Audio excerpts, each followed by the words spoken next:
Ladies and gentlemen, welcome in here. We have a special night on our hands.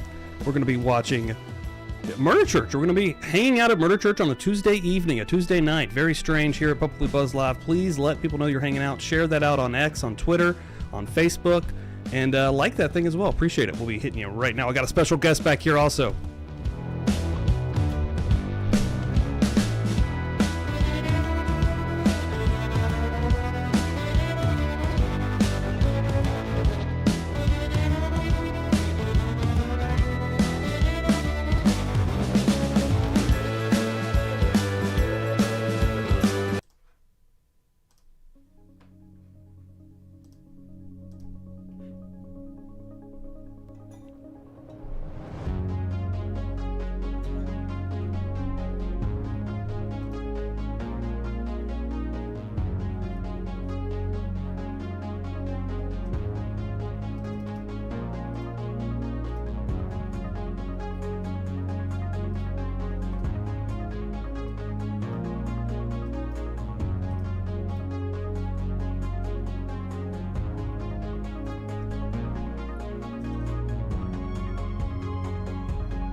What's up, everybody? Ladies and gentlemen, welcome.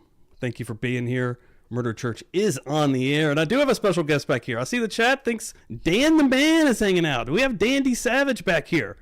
First of all, let me get this over here so I can get the chats in. Oh, yeah, hold on. The last one that was there.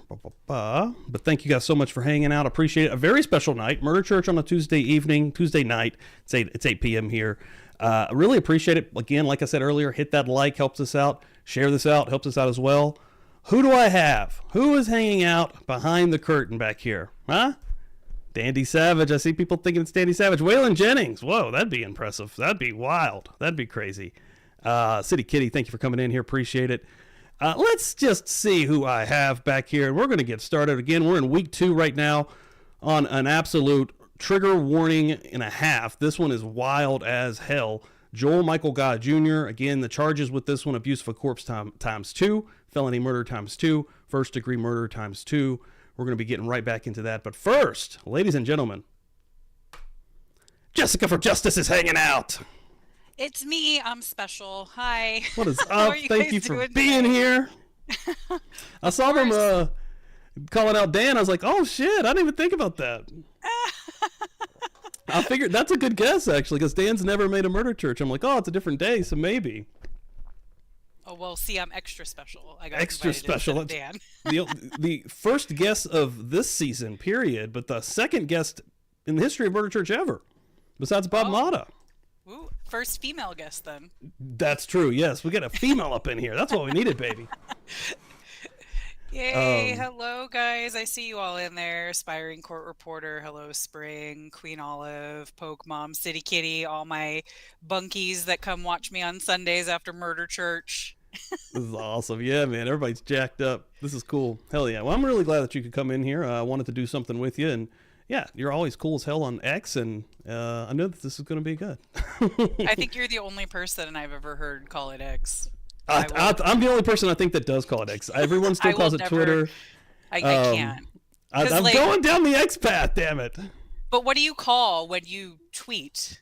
I know. I still call it a tweet. I just still call it a tweet, yeah. I don't even know what he calls it. What are we calling it? Like, is it... I don't know. Xing out? That seems strange. That doesn't seem right. I'm going to send an X out. It's twitter.com still. He can't change it ever. I know he can't. So, I actually am also a guy that puts X into the thing and it pops up. I don't put a T in. I put an X in. I've never tried it because normally it doesn't matter. Normally, if I put X in my browser, it's going to suggest other websites. Okay, yes. I didn't think about that, but those websites are now blocked in Texas. Are they? Yes, you have to have age verification. What the hell are they doing in Texas now? Oh, shit. They passed that law a few months ago, and can I say the website's name? Anyway, one of them ends in a hub, and one of them has you.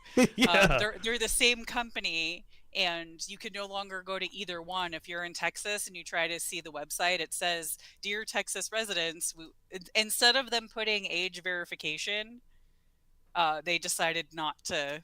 They're going to make you send your driver's license in soon. Like, they're going to be like, we want to know exactly who you they are. They refused to do it, so instead of them putting age verification, we can no longer go to those websites. Whoa, that's really freaky because, everybody has a fetish, right? And they're going to probably be looking at specific fetishes. People are going to be able to, keyword and filter out fetishes with specific people in counties and districts, and then probably go, and who God knows what. The future of Texas is getting really fucking bleak and weird. And we can't have some of the Snapchat and Instagram filters we also can't use, the ones that change your face a lot more. I can't access You're blowing my mind right Texas. Now. Yes. You're blowing my mind right now. This is America. What are you talking about, can't? Yeah, so it doesn't work. It literally doesn't work. It doesn't allow me. If I use a VPN, it'll work, but if it knows that I'm in Texas, it doesn't work. So, so far, Texas has banned those websites and the filters, but we still have you can buy as many guns as you like. That's pretty wild. I didn't know any of that. Wow, holy shit. Yeah, we have open carry without a license. Wow, yeah, we have that in West Virginia. We do have that. But yeah, that's crazy, man. That's crazy. I did not know that. You actually just blew my mind. Yeah, I'm looking through the chat here, and everybody else is totally not with me with the X. Yep. Yeah. Nope. Yeah, they're on my side with that because I think you're literally the only person that I've ever heard. I've accepted it. I'm like, all right, we're going into the X. But it is. I mean, honestly, it's a strange thing, anyways. Because when I first heard it, I was like, I still don't actually know his philosophy behind it. I don't know if there's an idea, if there's because his children have strange names. They do. Is one of them X? Is one of his children X? Hold on, I'm googling that. I think one of the kids' name is a weird symbol. It's like Eon Flux or something. Dude, you're right. I think you're fucking right. Hold on, there is some really weird shit there. Elon Musk kid's name. Yeah, it is. There's an X. Grims and Musk seem to have different ideas to how to pronounce the name. It's just X. Okay, wait. Okay, and now I'm really even more confused. So it's not an X. It's okay. I'm just gonna pull this up here. Oh, what is that symbol? What is AE this? Merged together. Does anyone know what that's called? This is X. That's what he's saying, right? Just X? I think that's what they're saying is just, that's how you pronounce it, should be X. Elon Musk and his girlfriend Grimes announced the birth of their baby May 2020. The billionaire replied to one of the Twitter followers to reveal that Grimes was in labor a few hours later. Blah, blah. When asked to reveal the name of his son, he says this. First, it's not clear if Musk was joking. After the name was announced, speculation arose that if it might fall foul of the law of California. I do remember that, actually. I kind of remember that coming up. Grimes then confirmed they had changed the name to X. Yeah. There's Roman numerals in there. Yeah, it stands for the unknown variable. But what does that have to do with Twitter? Did he name his kid and Twitter the same thing? I don't know. That's really weird. I didn't, yeah. Yeah, he's like, this is I don't know. Here we go. Musk, meanwhile, told Joe Rogan, it's just X. Just the letter X. He's getting wild about it. He's like, I don't know why they're adding all these Roman numerals. I just said X, and then they added all this other shit. God, that poor kid. Imagine, having to learn how to write that. That would be crazy. Yeah, they're like, okay, here's Dylan, and here's Stacy, and here's I'm sorry, how do you pronounce this? It's just X. Oh, okay. That's a weird one. Yeah, okay. Let's jump in here though. Let's see. Right now, last week when we got through 4 videos here, the last thing we'd kind of seen was some witness testimony. We're getting ready to get into a detective, Stephen Ballard, and I was just telling her right before we got on here, I told Jessica, you can kind of see there's a possibility of some body cam footage here. So trigger warning out the gate, guys. I don't know what we're going to see. I saw a TikTok of someone had made of some body cam footage from this when there was a police officer walking through this house, and he straight walks past the pot on the stove with a head in it. It's covered, but he also approaches the plastic bins that basically have his parents' bodies, melting inside of them. In the TikTok, it was blurred. I'm hoping it would be blurred here. Hopefully they don't even show that portion, but I'm just saying he was melting his parents. So it's just such a it's such a hard thing for me to comprehend for somebody to do. Like, even if you have a bad relationship with your parent, me and my mom had a horrible relationship, but like I could never imagine hurting her, let alone doing something like that. And what's crazy is it seems like they didn't, they took care of him really well. Like until at the point he's 27, 28, and they're like, listen, I think the dad has lost his job. He's got to, they've got to downgrade their situation a little bit. They're selling their house. They can't literally have another adult human being paid for entirely. And then this is Joel's idea. He's like, okay, I'm just going to get the money from their life insurance, which is only like $500,000. Right, which isn't, to me, that's nowhere worth, dude, doing something like that. And then you have to be, what year did this happen? It happened in 2016. The trial's 2020.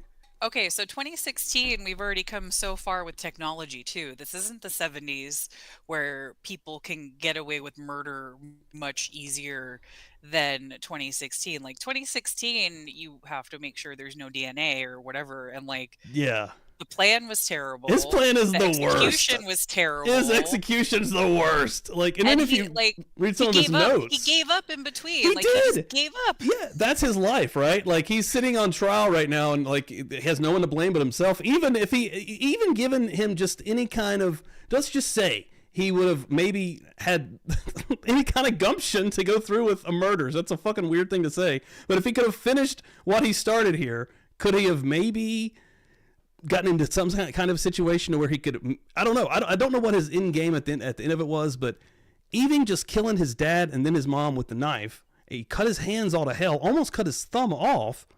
So before he even leaves and decides, I need to go to the store and figure this out, and then travels fucking 9 hours back to New Orleans to get it actually fixed. So immediately after these murders, he's cutting, again, it's graphic, but he's cutting his parents literally into fucking pieces with a thumb hanging off. His hands are mixed. This dude's insane. This is actual insanity. Do you know which hand it was? Was it his dominant hand? I had the picture. Hold on, let me see. Because that would be even harder. If it question. was your dominant hand, I mean, if it's the other one, that would kind of suck. But you could still do what you needed to do. That would be extra shitty if it was your dominant one though, and your thumb's just. Let me see. The whole thing, he's lazy and poor execution, just lazy. I'm very detail oriented. That's why I would never be able to do something like that, because I know the stuff that it would take to try to get away with it. And nowadays there's touch DNA. There's, you don't even have to spill blood or saliva. You just touch something. And so that's his left hand, so unless he's a lefty. Unless he is a lefty, but yeah. Yeah. I had to. I almost turned around. I'm like this. I mean, this guy's honestly. When we started getting into this one, I didn't know a lot about it. I kind of just picked out, read a brief little bit about him, and then I picked a few, and we kind of all voted on them. This one, I had no clue what we were kind of stepping into. This one's next level insane, and when you kind of get down to the actual brass tacks of why he's doing this, is because he's a fucking spoiled brat that was going to be losing his. He never worked a day ever. He's never had a job. He's only been in school, flunked out. I think he had even like flunked out before this had happened. So, I mean, this guy is, and then you see his sisters, right? His stepsister, I believe, and some of the family members that we've seen talking, and they're so normal. I mean, they're so well put together. Yeah, it's really weird how that works, and then because same people could have the same upbringing and situation, and like that one person will be so different. And I couldn't imagine like depending on my parents that long in life. Like dude. I left the house as soon as I could. I left at 17. I was like, bye, I don't want to. Yeah, man, man. I'm gonna go do my own thing.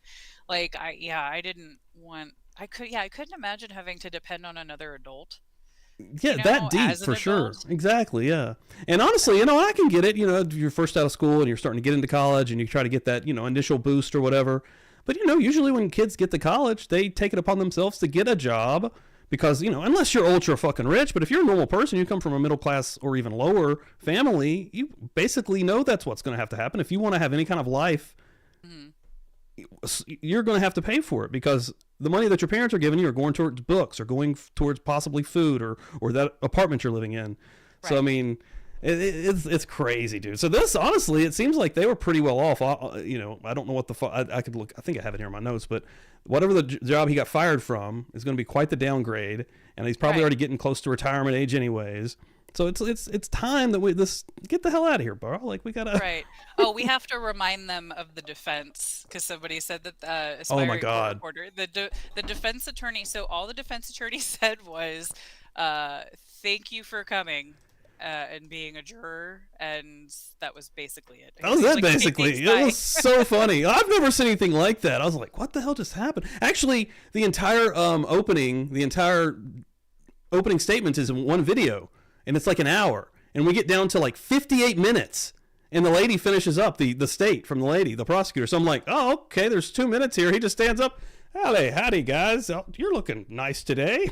I'm glad you could be here. You're doing your service to the United States of America. Like, what are we talking about? There is no defense, but let me give you compliments, so maybe it was strange. It was very strange. All right, guys, let's jump in here. Again, trigger warning. If anything, be warned. Again, thanks everyone for hanging out. Hold on, let me get the sound. Boom, boom, boom. Sheriff's Office. In what capacity? I work in the Major Crimes Unit. I want to talk about the year 2016. Were you so employed in that year, sir? Yes, sir. And what was your assignment on November the 28th, 2016? I was a patrol canine officer. In what region of Knox County were you charged with patrolling? West Knoxville. And does that include Golden View Lane? Yes, sir. And I want to ask you about that day, sir. Did you have cause to respond to 11434 Golden View Lane here in Knox County? Yes, sir. And what was the basis of you responding to that residence? It was to do a welfare check on Lisa Guy. Okay. And did you in fact go to that residence? Yes, sir. And if you would, tell the members of the jury what you did to accomplish your welfare check once you got to the residence. The first initial response, I pulled up to the residence, I exited my vehicle, I went to the front door, knocked on the front door, rung the doorbell, didn't get a response. So I went to if you're facing the house, I went to the left side of the house. There was a small white 4-foot fence around the backyard. I noticed a dog house in the backyard. I whistled for the dog. Didn't get any response. Looked down, noticed that the gate was locked. At that point, I come back around to the front door of the home, and I knock and ring the doorbell again. Okay. Did you have cause to notice whether or not the residence was for sale at that time? There was a for sale sign in the front yard. And were there vehicles physically in the driveway of the residence? Yes, sir. And in the course of your welfare check, did you run those vehicle tags, sir? I could have possibly run those on my computer, yes, sir. Okay. And do you recall whether or not you did that day? I don't recall. Okay.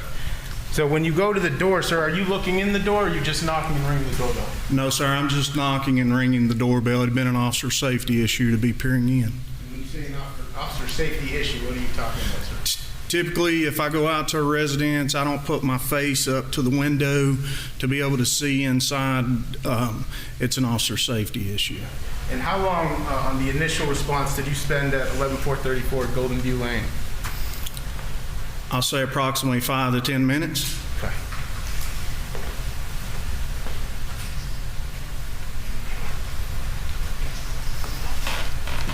Yeah, I mean, this is Knoxville, Tennessee. This is like 2 hours from me. This is actually decently close.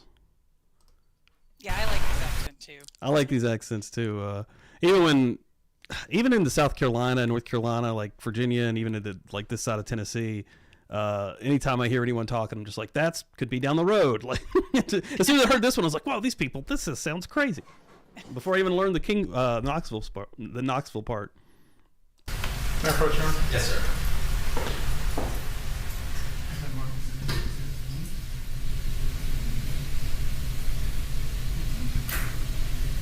Captain Dodd, I'm going to approach and show you what's been pre-marked as states exhibit 10 for identification. Can you identify that, sir? Yes, sir. That's 11434 Golden View. Does that accurately reflect the residence that you responded to on November 28, 2016? Yes, sir. You want to read this in evidence? Any objection? To exhibit 10. So after your initial response, did you have cause to return to that residence? Yes, sir. Okay, let me back up a little. Where did you go after your first response, after you left the residence? I went about my daily duties, and I believe that I had actually pulled into a parking lot off a level road before I initially went back out for the second time. Okay, and do you recall the lapse of time between the first visit and the second? I'll say approximately an hour to 2 hours. Okay, and what was the cause to go back a second time? I had spoke with Detective McCord over the phone. We were discussing a robbery that had taken place on Level Road. I believe the business was the Subway. We briefly spoke about that. Detective McCord asked me what I had found when I went out to the guy residence. I explained to him that the inside foyer light was on. There were vehicles in the driveway, but I got no response at the door. At that point, Detective McCord told me that he had a little more information and asked if I would go back out to the residence with him. Okay, and did you in fact go back with Detective McCord? Yes, sir. And were any other patrol officers accompanying the two of you? Yes, sir. And who were they, sir? That would have been Jarrett Graves, and I believe it was Sergeant Benjamin Gresham at the time. Okay, and upon the second arrival, what, if anything, you guys did differently than you did in the first welfare check? So the second time when we arrived there, the neighbor, if you're facing the guy residence, the neighbor to the left, her garage door was open. We actually went over, spoke with her briefly just to see if she could tell us when the last time was that she had seen them. Then we go across the street and speak with the neighbors across the street from the guy residence. Is this something that you would do on any sort of welfare check when you're investigating further? Yes, sir. Okay, and after you get back to the physical residence, do you knock on the door and ring the doorbell again? Excuse me, Detective Allen, I don't mean to interrupt. So I know we've tried 100 times cases in here, but there's a juror right behind you, and you're kind of standing in front of her, and I don't want her to miss what's thinking. I'm sorry, I know it's just habit, but it's a little bit different. I'll try to stay confined to the podium if I could. Thank you. What was the question again, sir? When you returned to the residence after you canvassed the neighborhood, if you will, what did you go to the back of the residence at any point? I believe at that point, Sergeant Gresham was on the front porch, and he had pointed out on inside the residence some groceries. You could see if you put your face up to the actual window, you could see groceries sitting inside in the foyer. So myself, Detective McCord, we go around the left side of the house. If you're facing the front of the house, we climb the fence, get into the backyard. We go up onto the porch area. As soon as you get up in front of the door, we noticed the doorknob. One of the doorknobs was missing, and Detective McCord had knelt down to look through that doorknob. Okay. When you say a doorknob's missing, could you physically see into the residence? Through the knob Through the doorknob hole, yes. So where the knob should be? Yes, sir. Okay. And based on that, Yeah, maybe we'll find out in this, but like, why did he switch the knobs? I don't know. I don't did. That had to be like a would assume- master plan. Like he's like, I if would switch assume the he had a knobs- key. Maybe he was trying to make it look like a break-in because I assume he has a key. Was that maybe that was part of the plan? I don't remember, but I'm sure they'll That's- get more into it because he left Yeah. the whole journal and plan and all that the stuff. journal. But It was just like, I'm just gonna go get my hands bandaged up real quick. I'm just gonna leave all this here. Don't worry. right? Like, why would you do that? Drove- That's so stupid. 9 fucking hours and drove back. That's so long. Like, It is like the whole thing was so stupid. It was like he almost like he wanted to get caught, which makes no sense.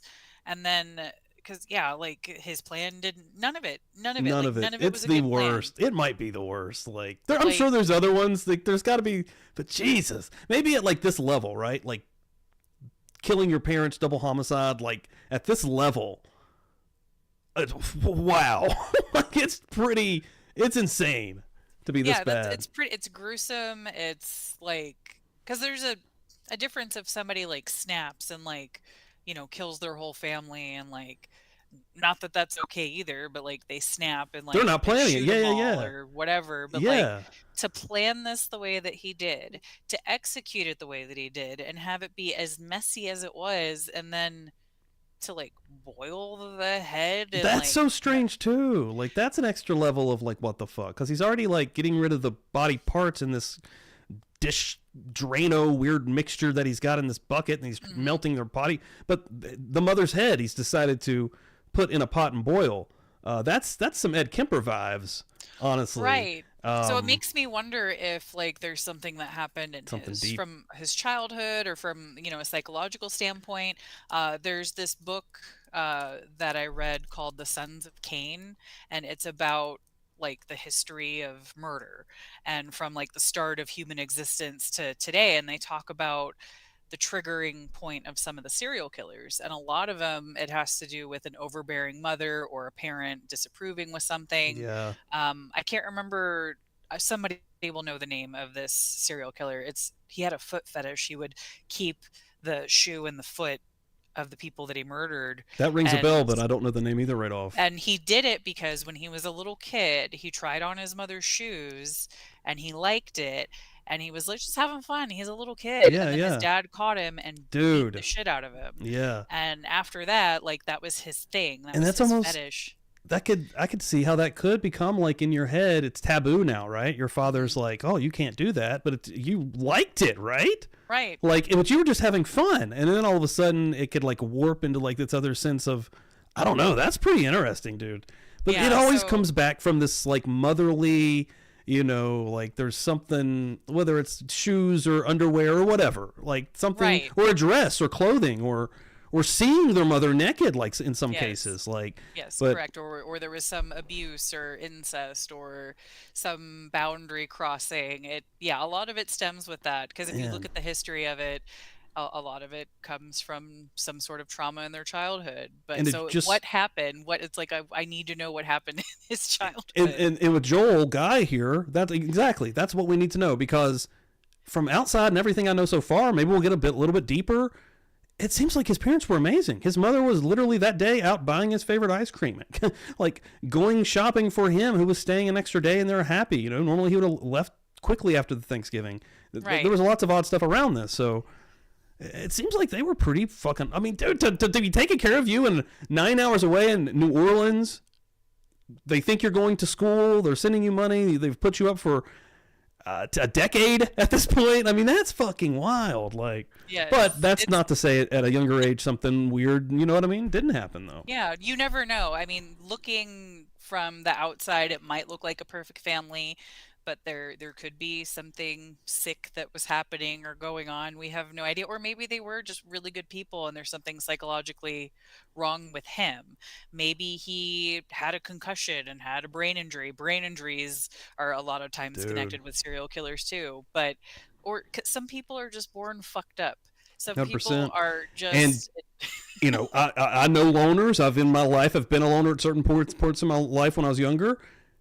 It from everybody in his family so far, it sounds like that's what he kind of was anyways, right? He was a loner. They said how odd it was for him to be out of his room, hanging out with the family during Thanksgiving. So, Yeah.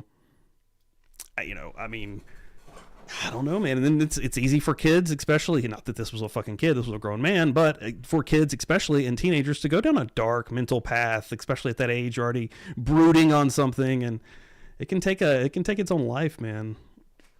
Yeah. It's Yeah. crazy. It's something, maybe he just didn't feel accepted. Maybe he, because I mean, there's also been cases of the incel people that go out and kill, like the Hollywood producer director's son that did that in California. Mm-hmm. And, he was just that way and killed all those people for no reason. Some people are just messed up. Maybe there's nothing traumatic, but like, I'm dying to know. Like, I know. I'm hoping we get a little bit. I don't know if there's a psychologist or a psychiatrist that's going to be coming up here. If I remember correctly, and I hope I'm wrong actually right now, I'm pretty sure that he wasn't interviewed or he didn't get any kind of psychological test, which is wild. Yeah, he probably didn't. And being in bumfucked Appalachia, fucking Tennessee, it makes sense. Like, it sucks. It's crazy. Yeah, man. I'm just the type of person that like I always try to figure out why things happen. Yeah. And it's just I want to know. And it's not that like it makes it okay. It's just like what set that off, because it's such a crazy thing for somebody to take something. Dude, to go that this far. Yeah, dude. Like, this is crazy. Did you have cause to investigate further? Yes, sir. And where do you go after the back of the residence? Where do you go next, sir? So when we start walking back around, there's a back door to the garage that has a doggy door. I had attempted to see if that door was unlocked, and it was not. So then we go back around to the fence where we had crossed, and we climb back over the fence at that point. Okay. And once you're back in the driveway after being in the backyard, what do you do, sir? At some point, the garage door opens, and we enter the residence. Okay. And when you say the garage door opens, is that as a result of law enforcement opening that garage door? I believe so, yes, sir. Okay. It wasn't you physically who did it? No, sir. And when you enter the residence, if you would describe to the members of the jury what you were seeing and what was going on upon your initial entry. So the garage door comes up. Detective McCord is in front of me. I'm behind Detective McCord. The other two officers are behind me. As we enter the garage, you can feel an intense heat coming out of the garage area. We go up to the interior garage door, and if you're facing in the garage, the interior garage door would have been to our right. Detective McCord announces Knox County Sheriff's Office, and at that point, he pushes the interior door open. When the interior door comes open, we step into the residence.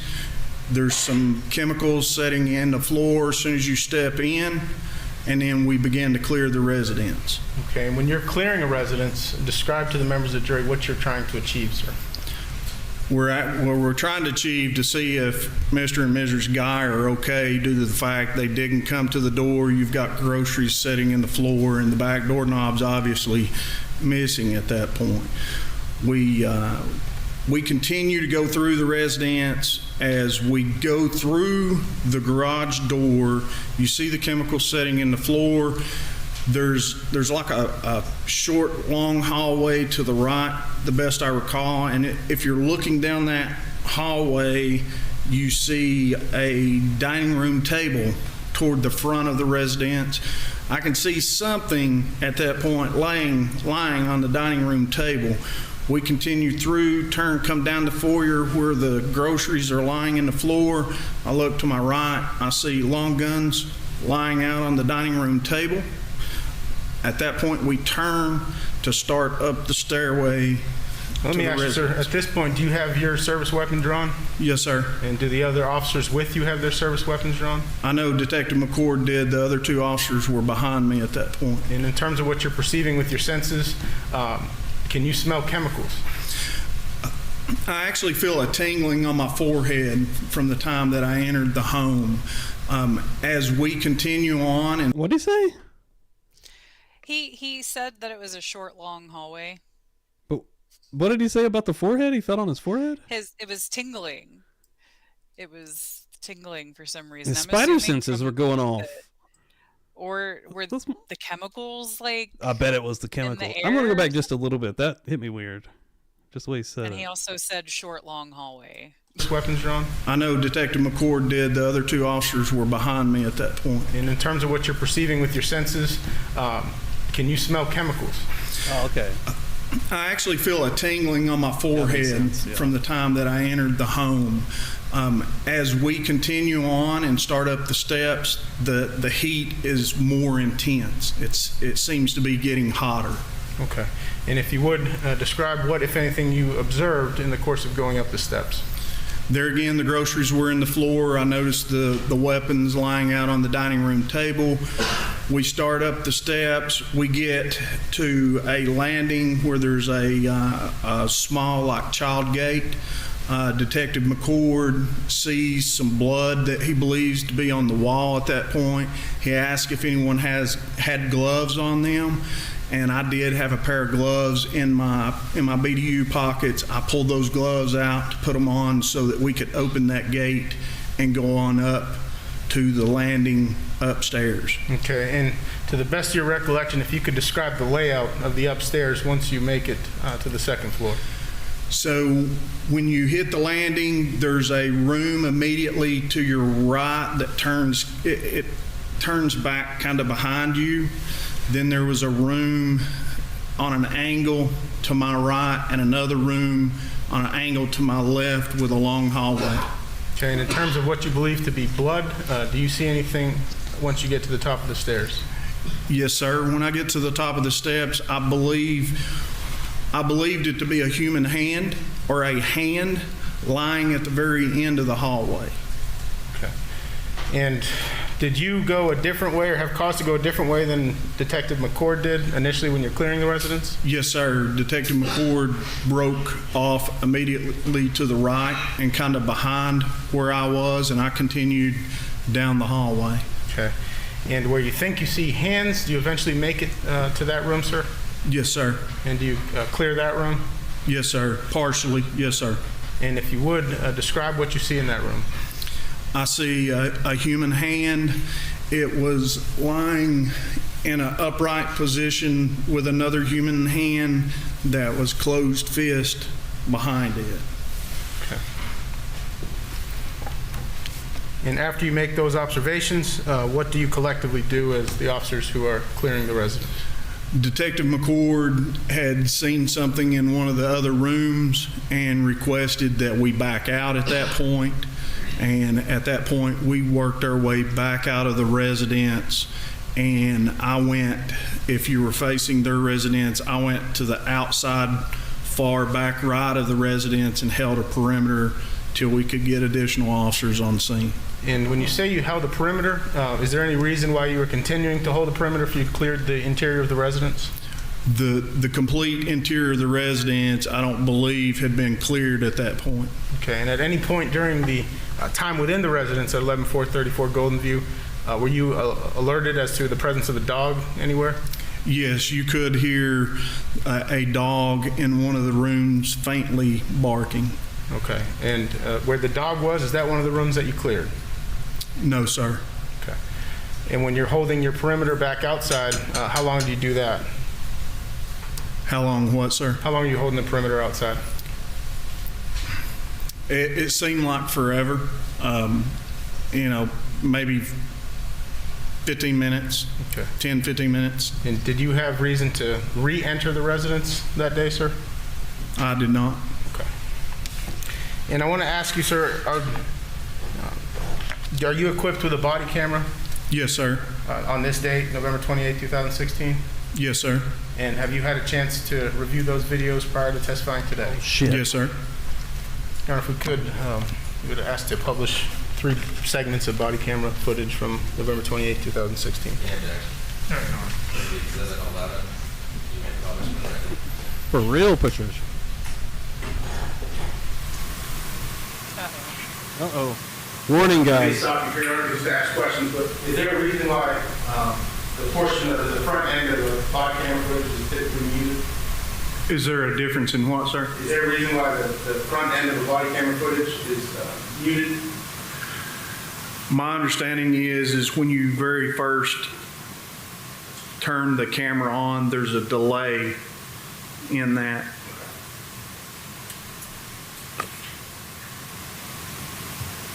Tell us what you're doing, sir.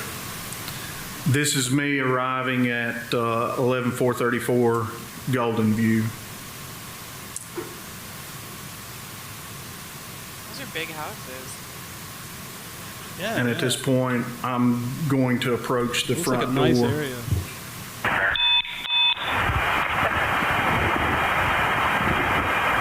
K96, 297.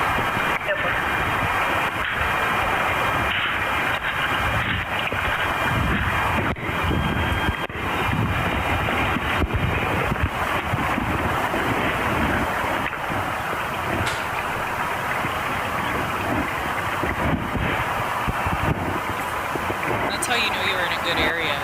The glass doors. Yeah, for I real. rung the doorbell at this point. Echo 10. Step at this. 1098, code D for the complainant. You can have the unit going with K915, I'll take it. Step 1, that's 25. Echo 20, 10, 4, thank you.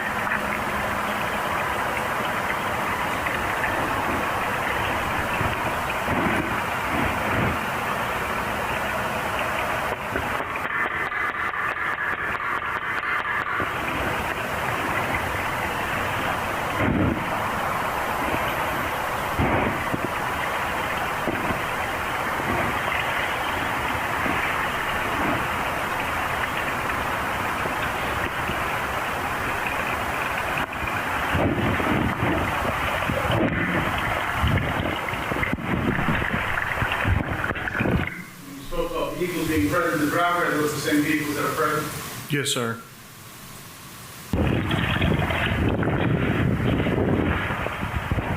And I'm glad that they actually This kept is where I'm looking wa- and checking, you know. For real. 'Cause He there's just been packed- cases where the cops come and knock. They're like, well, nobody answered. He just Okay, packs for a bye." minute. Let's get the hell out of here.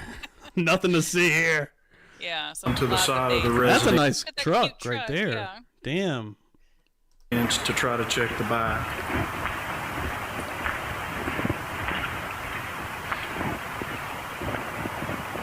Nice big yard.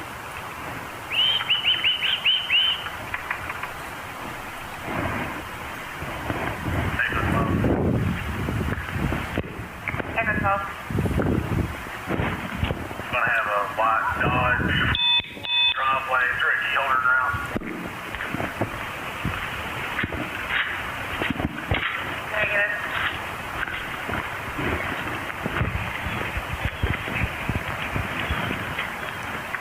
Echo 12, there may be a Katie Harold. I'll call the alarm company and verify. Joel just had that mustache. He could definitely pull the fuck out of Paul Bear. 100%, dude. It's tripping me out. That's so funny. What are you doing, sir? I rung the doorbell again and just waiting to see if I get a response.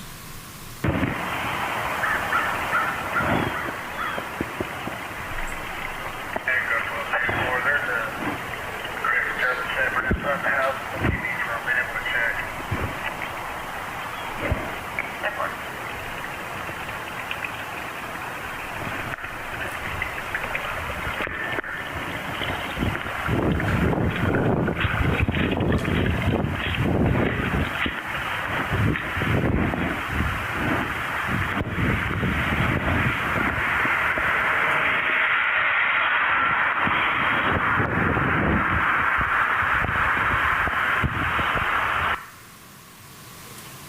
Next up, let's go. Unfortunately, There we go. That was a step-side Chevy 69. There we go. Tayo Toys coming through with some facts. Nice. I saw Jay ask him that. Chevy. That was nice, man. Yeah. That's an expert in the chat right here. rear door was best recorded.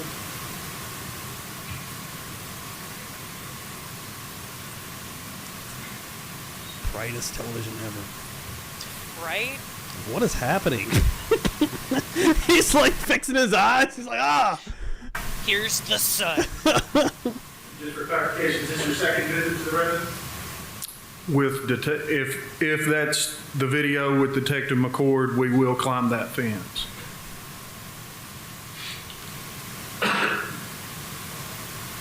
That's a pretty short fence, yeah.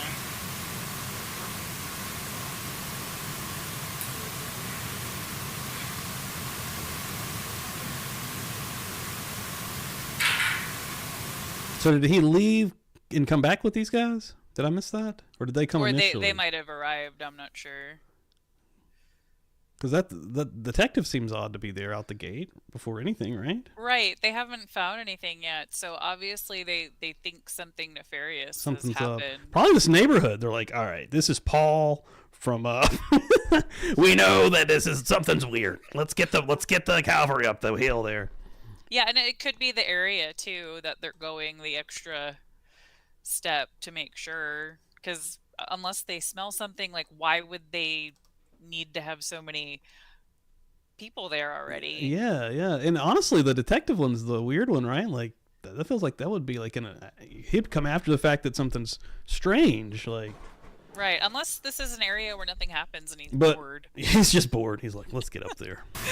Yeah, you remember that? You remember their son? I don't like that guy, and something feels fucking fishy. Hey, if the cops know who that kid is, man, Dude. they're like, that weird motherfucker, Yeah. the penguin.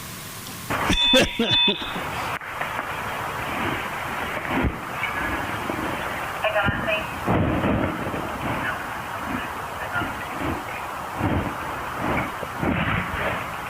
So when you say that the doorknob is missing or absent from the rear door, is that depicted in the screen, sir? Yes, sir. Detective McCord is actually looking through where the doorknob is missing at this point.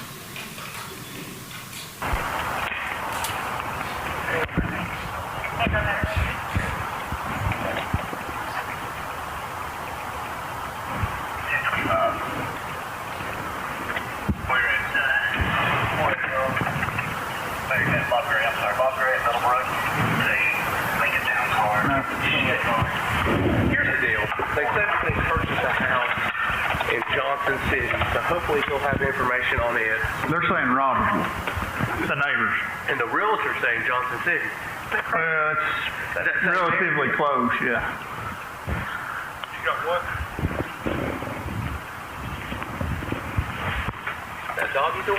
Yeah, there's supposedly a hound dog that runs in the garage. See, the hound dog's not out. The hound dog's not wanted. All their cars are here. Okay. See, they just said something happened. Dog's not here, all the cars are here. It does look super suspicious. I heard him mentioned in Johnson City, Tennessee, there too. That's not that far from there. It's Johnson City in Texas, too. Is there? Yeah, Whoa. that's the President Johnson, like, they have the Lyndon B. Johnson Museum and all that stuff there. It's named after him. Oh, cool. Makes sense. I'm just going to teach you all about Texas tonight. Yeah, I used to go to Johnson City quite often. I used to. Johnson City's actually, well, I haven't been there for many years, but it used to be cool. when you get over. All right, let's be careful, fellas. Oh, yeah. You all right? Rip my pants. Oh, here's the dog. Is that the dog? Nah, one's good.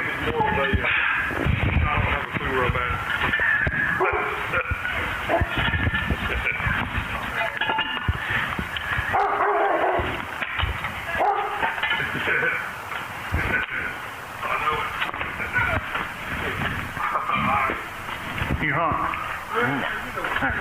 I'm going back off for a minute. At this point, is when you make entry into the residence? Yes, after this takes place, we do make entry into the residence. This side. Welcome in here, RX girl from Johnson City, Tennessee. God, what is happening? They're all coming. Look at this. That was. It is the sun. Yeah, that's what I need. I need to get another light because it's not that bright in this room, so I know I'm not that bright. That's what I need, the kind of monitor I need. I wouldn't even need mine, actually. Yeah, for real, dude. It appears that Officer Graves had went into good to one go. of the guy's vehicle I couldn't tell what he was doing at that point, but the garage door does open.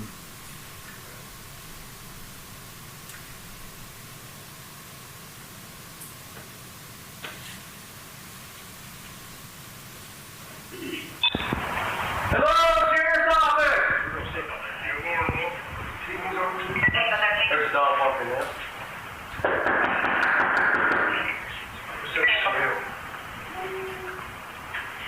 Dog shit, bro. I hear a dog howling. Knox County Sheriff's Office! Damn hammer. Oh shit. Man. I don't know what about to happen here. There's all the chemicals. Police there's Department, blood. Sheriff's Office! I can't see anything. I'm never gonna look at my pot the same. Dude. Knox County Sheriff's Look at this nice Office! house, man. Oh, the poor dog. Sheriff's office! He attacked her right there as she came with the groceries. Yes, sir.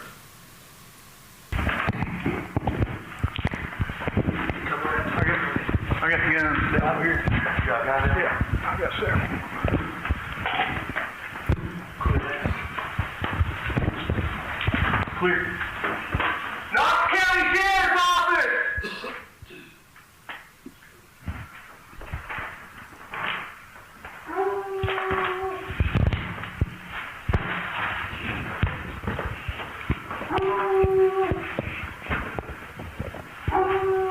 Back everybody out. That's blood, right? Everybody Looks got like it. that blood or boo-boo? It looks like blood.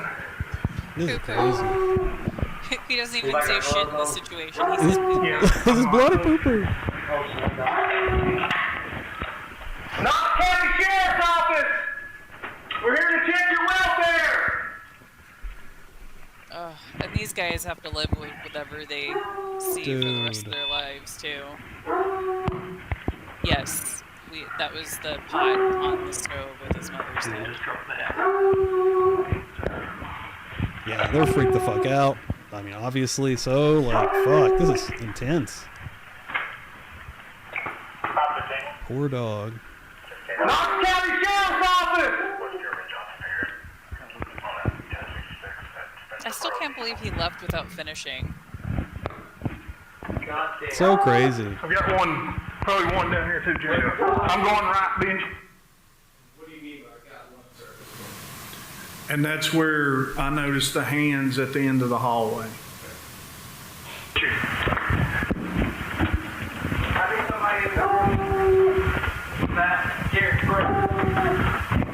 This room's clear. Hold up. Oh my God. You good, Jeremy? Back out. We got clear. Go. I'm going across. Got you.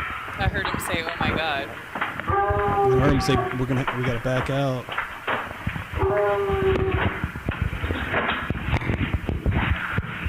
Clear. Get out. Clear. Yeah, I saw the blood on the floor. Of course, that's where dog is.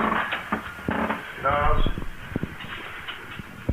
Blood. Hands. Is that people's hands? Yeah, Yeah, I think they've so. seen the That's what I hands. think. That's what it looks like. What's your fucking hands? Get out now. I ain't cleared. We're not cleared yet. Get There's out. blood all over it, though. You want to? Can't back out. Yeah, they don't want to Everybody back out. We need to start. No. A lot of. What you got here? Everything else already. You don't want to go in. Everything else. Call game on that.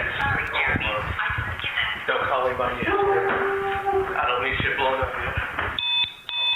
Call game on that. Oh yeah, that's right. He fucking set the heat to like 90 on top of the chemical smell. Fuck, dude. That place would be hell to be walking in. And Oh, they're in yeah, the full poor like puppy, sleeves too. and shit. And that puppy. God, fuck this guy. So the dog's already been alone for like what, 12 hours or more? No, I think he more. drove 9 hours, so and like then a drove day. back. So what? That's 18. So like a day-ish, like at least. Poor baby. After the garage, same way we came in, don't touch nothing.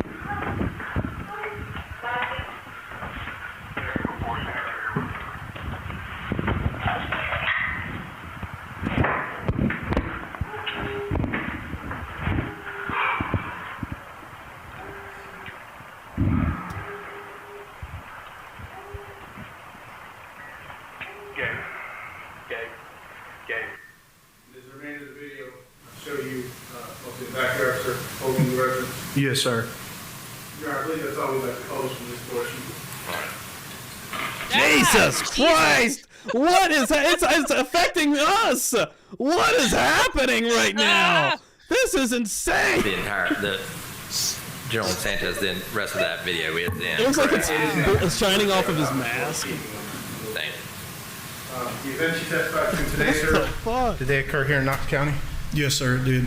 Pass the witness. Cross-examination.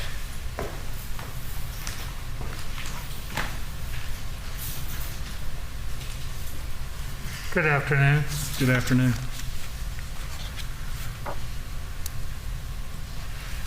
You said that when you first went out, you did not put your face up to the glass. It's an officer safety issue.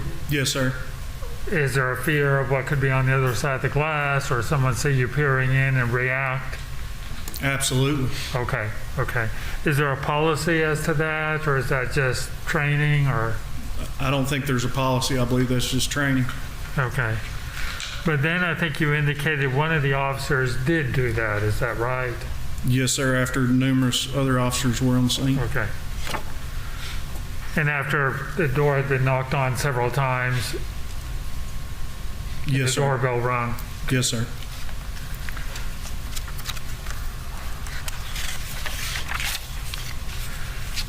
Now, at the back, after you've jumped the fence and Officer McCord's gone up and looked into the hole, Now I can't unhear that. he does not tell you anything about what he sees or experiences. Oh my god. I This don't is the recall. defense attorney. Okay. I think so. I think it was the guy that had the worst opening ever. And he kind of looked like the turtle guy, you remember that movie Turtle with Dana Carvey? Oh yeah, yeah. Like, with the turtle, big turtle. glasses. And Yeah, yeah. He kind of looks like that guy. What was that quote from that? Am I not turtly enough for the Turtle Club? Yeah. Not on the tape where he says, "Oh, I feel a lot of heat," Yeah, I don't recall that he told me that. and he doesn't say anything on the tape about smelling a chemical smell. I don't recall him telling me that. In fact, it looks like after he goes to a side window and looks in, does he say the word nothing? I believe I heard someone say nothing. Okay. What is your angle with this? That they planted it magically, or what? Like, what does it matter?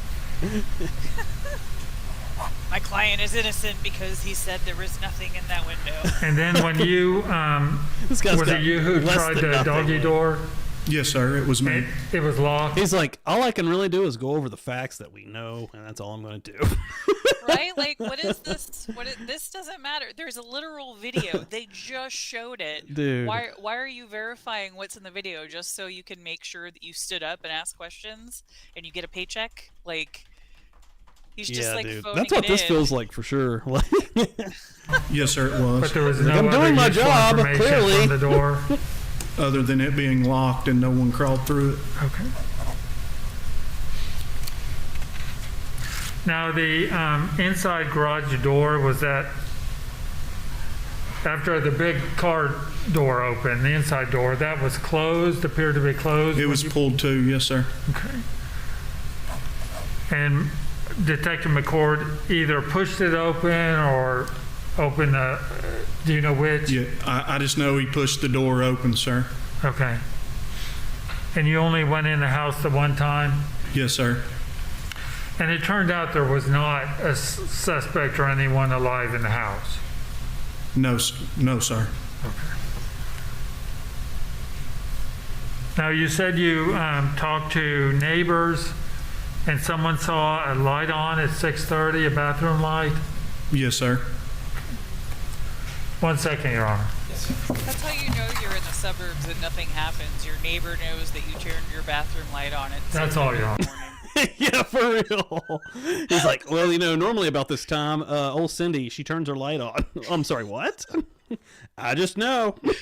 Like, I wouldn't be able to tell you what time my neighbors turn on their light. I don't watch. Yeah, I don't. And I'm nosy. I am very nosy, and I don't even know that. That's pretty wild. That's true. Just very briefly, Mr. Hoffman asked you that it turns out there was no suspects in the house. Let me ask you, back on November 28th, 2016, did you know whether or not anyone was in the rooms that you hadn't cleared? No, sir, I had no idea. Anything else, Mr. Halsted? Thank you, Detective. You may step down. Next witness. We call Sandy Campbell. We got an Officer Sandy Campbell coming up. Let's see what we're going to show there. So funny. Yeah, I literally have like one neighbor next to me, one behind me, and one across the street. Like, and I still don't. I couldn't tell you what time they get up. Dude, no, like, never. Or get home from work. Never, man. Like I'm not nosy, but like I notice the neighborhood. You know what I'm saying? But like that level of like noticing, like, well, yeah, every night 6:30 p.m. on the nose. As soon as I actually pop the old TV dinner out of the microwave, that's when I notice. I'm standing right in front of the window and I see that light pop on. I'm like, Cindy's home. Yeah, that's so. People are crazy. Boggles my mind that somebody could tell them what time. So yeah, now I'm worried. Are my neighbors? Do they know? They're watching you. They're watching you for sure. Oh shit. One thing I'm going to do real quick. Dead anyway, man. Didn't mean to hit that, but one thing I need to do is I didn't actually hit the bells this morning. Hold on. I had a few bells here for everybody. I know Viv likes the bells. I'm also going to do some shout outs here real quick. Boom. 5 months, Miss Deanna. What the hell? That's crazy. That's a long time. It's nuts. Happy anniversary. Happy anniversary. Donna White, $4.99. I think she just left us. Have a great night, Donna. If you're not here right now, excited to be able to be here, and thank you for being here. Absolutely amazing. Love you for that. And then Viv come through. All with Viv, $20. Absolutely insane. Be right back. Have to go upstairs, and she was switching devices at the time, and she's happy that Jessica's here. Love that. Hell yeah, we love Viv. Again, wrong one, but we'll take a Holly Berry one. Thanks everyone for hanging out. Seriously, we're going to keep on trucking here. I'll probably go for another. This one's hour 31. We'll see what we can get through here, and let's rock and roll. Whenever you're ready, maybe some more body cam footage.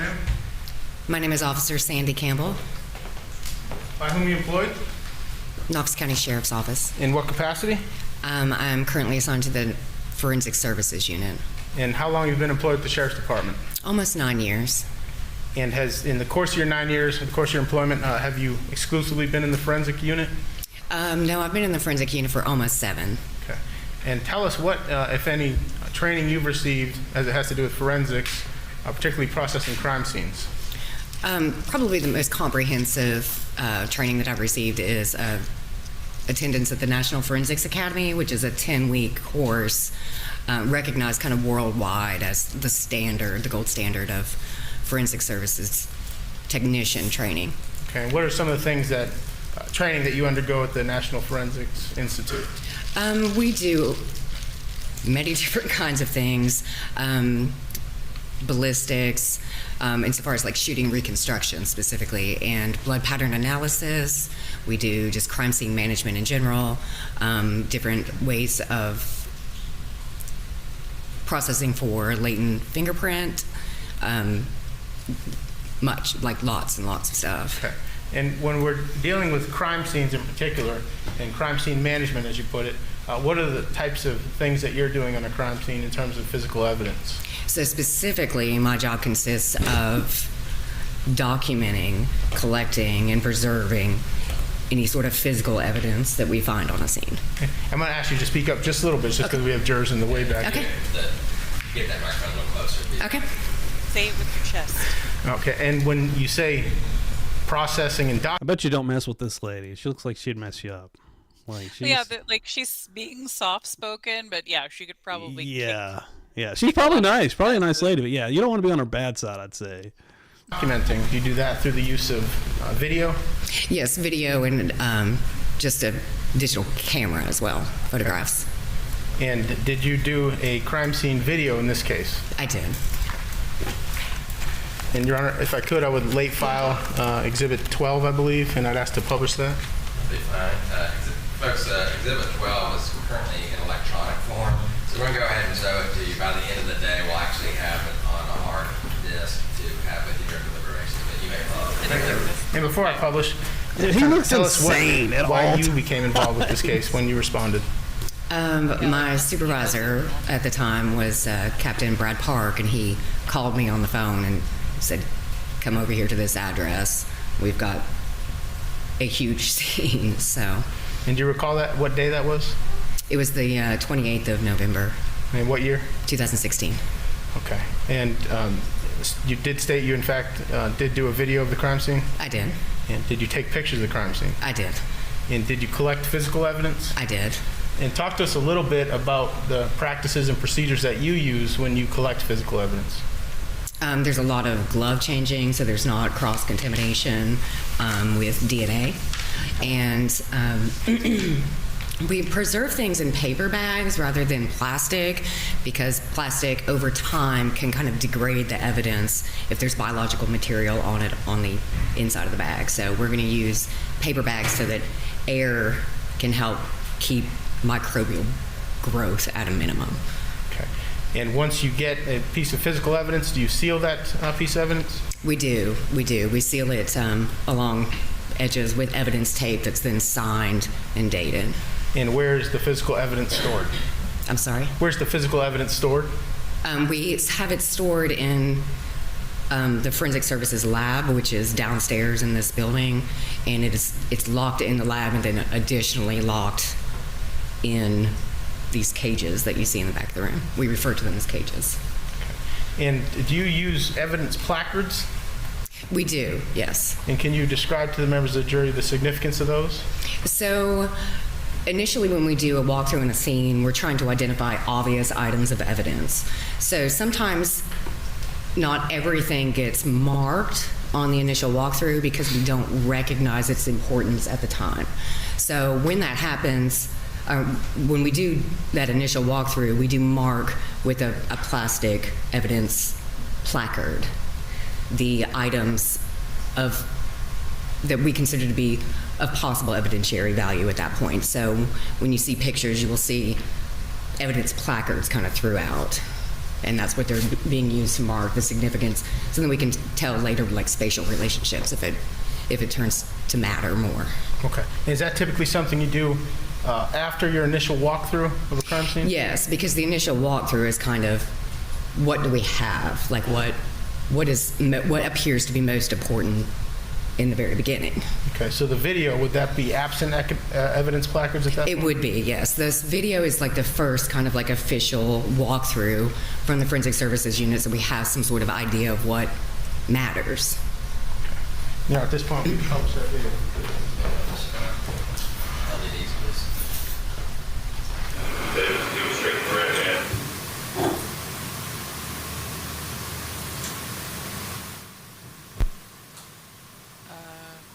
Oh, okay. I thought that was like going to be the visual they showed for like some audio. I was like, Yeah. that would be weird. I was like, why are we looking at display ports? Like, this is strangely cinematic. Like, it's and out of place. As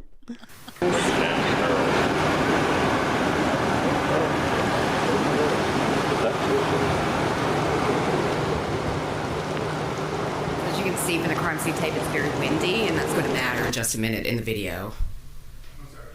Just that it's very windy that day, so in the video, in just a moment, you're going to see why that matters, because this is something that we would not normally do on a scene that's about to happen.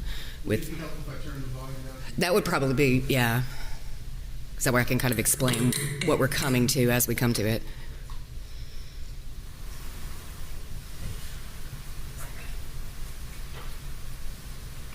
So again, it's really windy.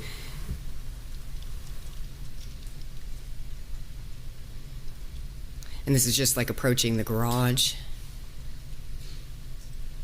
And this evidence marker is on its side to mark this piece of evidence. And it's so windy it blows it over. And so I'm using my gloved hand to grab it and put it within, like inside the garage, to keep it from blowing away again.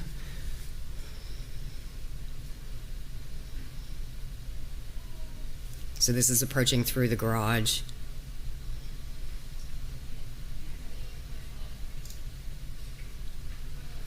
Into a sort of eat-in kitchen area.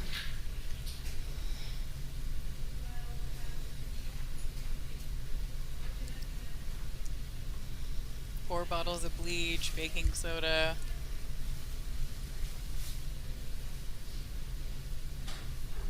So table in the eat-in kitchen.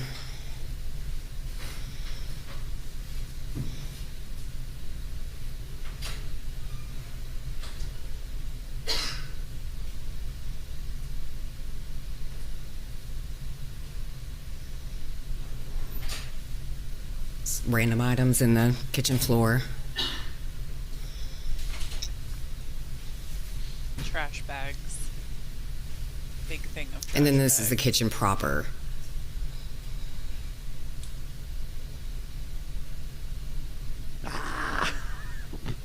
There's So it's butt. important to note here that the stovetop is on in this large stock pod. Oh, it is on. I see the red dot on the stove. No.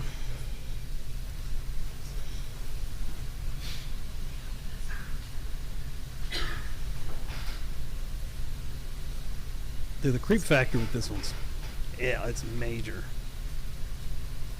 Yeah, it's almost feels like when you watch those like found footage horror movies, but this is Strange. real. So this is continuing kind of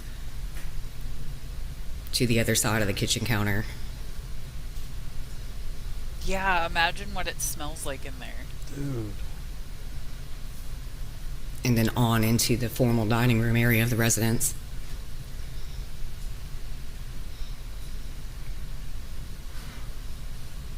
Shotgun.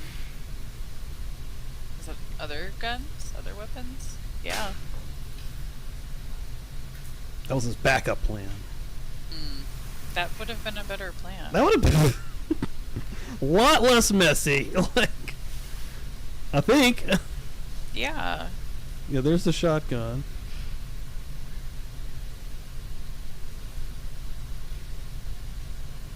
I got a lot of. I mean- guess they liked hunting.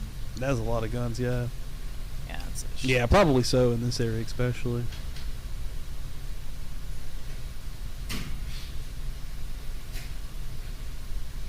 Yeah, they do have a lot of snacks too. Yep, there's the door. Lots of Michelob Light. Should have went and got some brews. So this is, I'm stepping into the foyer of the residence. This is the front door, and it faces the street. And here I'm noting that the Jesus. heating unit for the house, for the downstairs of the house, is set to 90 degrees, and it was very, very warm in Can you there. imagine? And that's I the didn't front even know you could door turn it and up some that high. miscellaneous groceries that are sitting in the floor. Paper towels, more bleach. There were.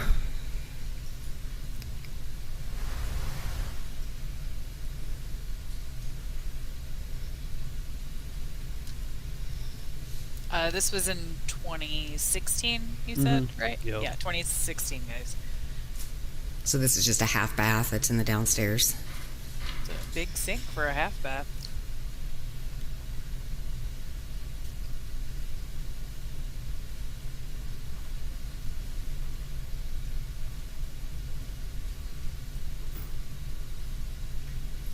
Oh, some jerk didn't replace the toilet paper.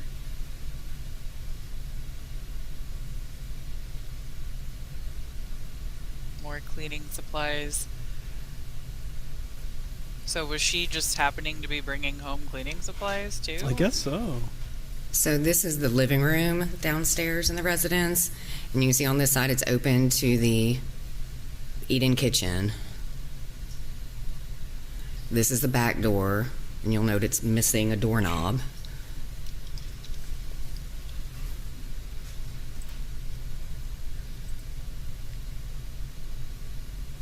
there's a blow dryer plugged in there. Why is there a blow dryer plugged into the back door area? That is strange. Heating device is activated. I don't believe this one was on.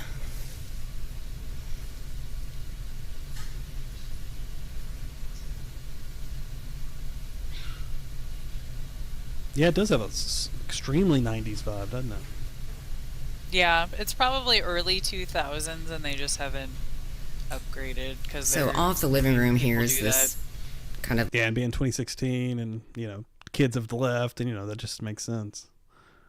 little office area. So that's what that next doorway is.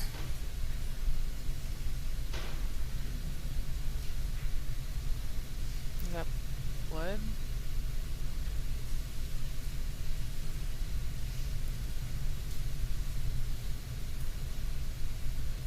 I've never seen a little rug in front of a chair before.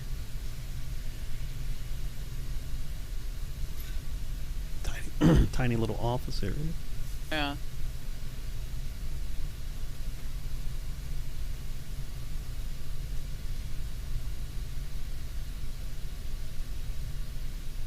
And they have so many photos.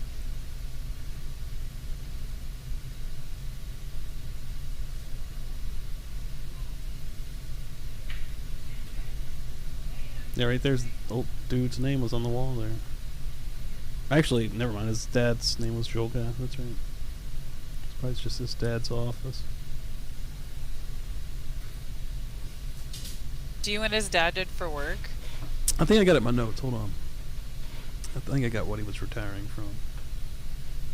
Yeah, so many photos. So they obviously did a lot of family stuff.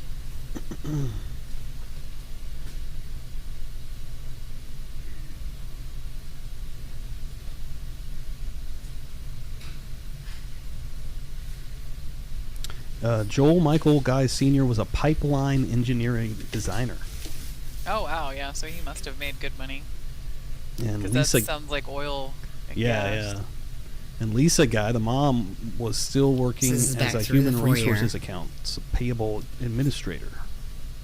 Yeah, it Yeah, sounds like that's he had right, a she was really good supposed to go to job. work. Yeah, Yeah, he was yeah. supposed to work. He didn't think about that part, that somebody would be worried about his mom immediately not showing up to work with no call, who's probably never done that ever. Right. Yeah, Brooklyn. The vibe on this one is extra creepy. Like, yeah. Missy said it. I can't. I've watched a lot of these now, but this one's really. So there's some creeping me reddish out. brown staining right here. And we refer to things that we believe to be blood as reddish brown staining in forensics before they're tested and confirmed by a lab to be blood. So if you hear us refer to RBS or reddish brown staining, that's what that is. So there's more some on RBS the down the wall. side of the wall, and here at this gate, and on the banister as well.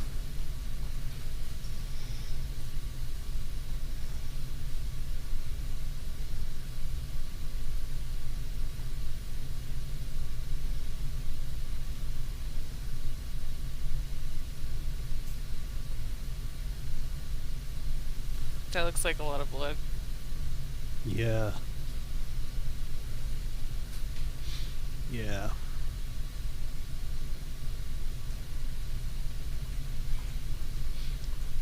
So this is just the landing at the top of the stairs, just kind of a small, almost foyer type area.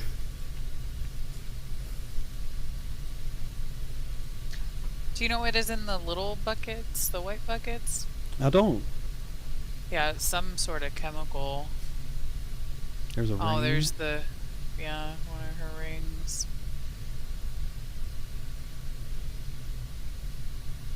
Oh, that's so much I think blood. they named all the chemicals, but I don't remember them right off. Yeah, Yeah, I dude. have no idea what comes in a little bucket like that. This is a dark, dark blood spot. Yeah, that's a lot of blood. There's more of that reddish brown Everywhere. staining on the wall.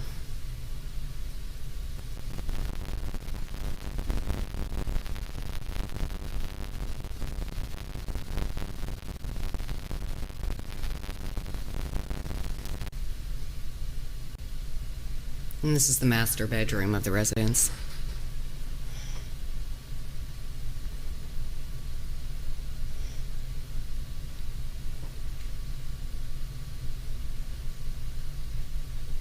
Maybe it is lie. Yeah, somebody said lie. That's possible because That that's would make supposed to sense. dissolve. And I that know we had to stuff. turn the volume of the video down so that you could hear me speak while I describe it, but the sound in the video changes at this point. There's a loud noise in here because there's a heater on and blowing within the room.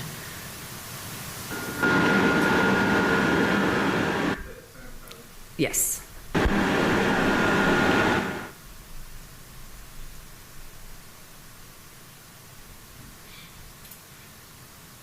Oh yeah, looks like they have a. Trying to see whatever breed they have. It's I can picture what the dog looks like, but I can't remember the name.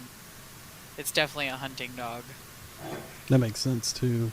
That's what it sounded like. You can see the When bag they said moving hound right there dog. and the breeze being put off from the heater. It Phil was said that. turned on I think at the highest setting it could go. Oh, gotta get some Clorox wipes too. Sharpie.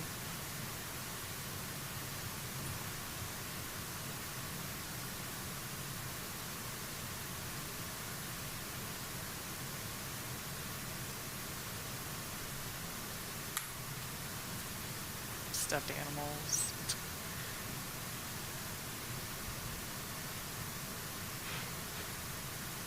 Oh. What is that? 401k, 53k, bank 20k, insurance maybe 75. Hold my old dead ashes.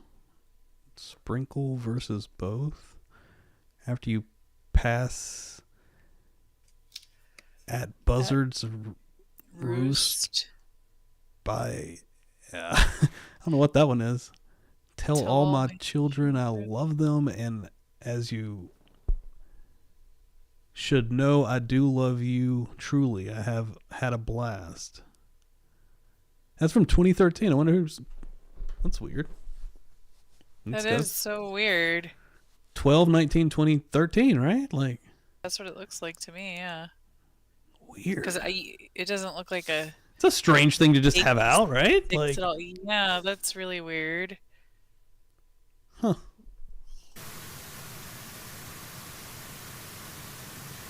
Is there anything else? And like the furniture and all of the stuff that they have, it looks like it's like solid, well crafted. Like they're not like uber rich, but like the stuff that they have is like well made, and they probably paid a good price for it when they got it. You know, like that's the kind of family it looks like. They don't like scream wealth to me or anything like that, but definitely well off. Yeah. And probably smart with their money, honestly. Yeah. Probably having good jobs like that and being smart ultimately. And hell, you got to take care of a whole nother adult. Yeah, I was Jesus. just thinking that, like, I couldn't imagine expecting an older, like, adult. How old were his parents? Oh, let me see. I got that here. Like, I couldn't imagine the expecting. dad was 61 and the mother was 55. Yeah, expecting your 55-year-old mother to work for you Dude. and pay your bills and stuff. That's This is crazy. one to of my me. coworkers who's also on scene with me.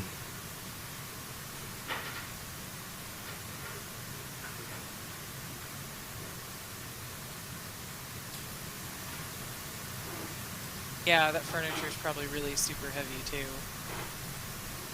So this is the heater that was on. Christ, so he turned on heaters in each of the rooms and the heat and the AC. Ugh. Yes, it is set Yeah. to the number 3 setting, which is presumably the highest fan setting on it, like a fan. And this is going into the master bathroom. Yeah, doing this job this day would have been so miserable.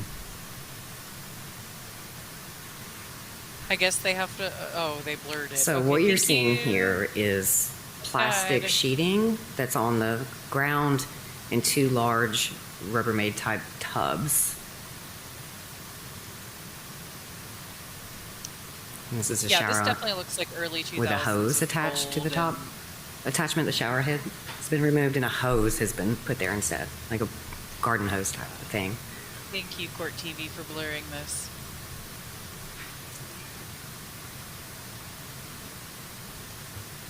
He left everything perfect. It's like, here's the knife. I'll just leave that right there for you. Here's the gloves. Here's all the Good chemicals I Lord. was planning on In using. your words, I know it may be difficult, but if you could describe the members of the jury what you observed in the two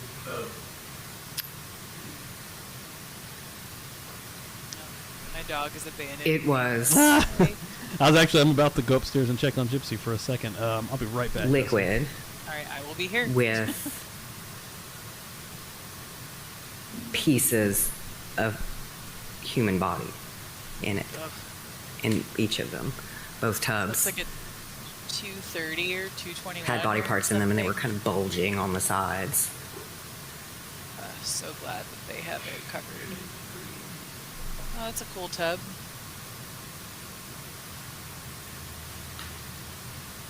Ah.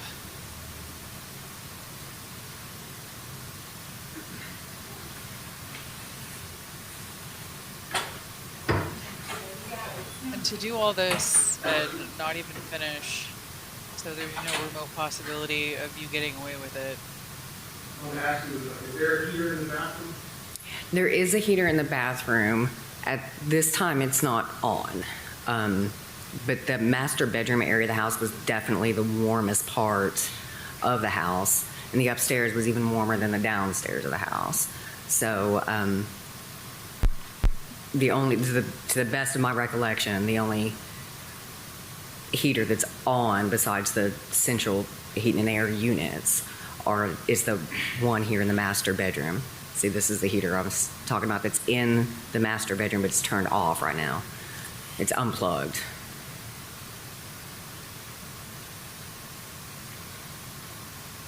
The worst plan ever.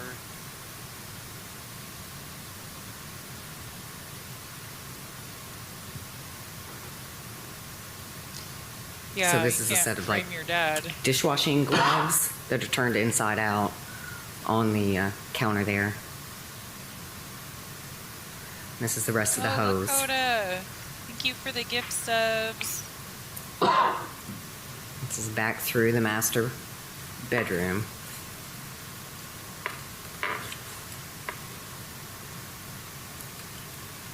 God, like him being too lazy to finish this just shows like everything that he did in life this way. Oh, that This is is a just very the closet in the master, one of the closets in the master bedroom. clean closet.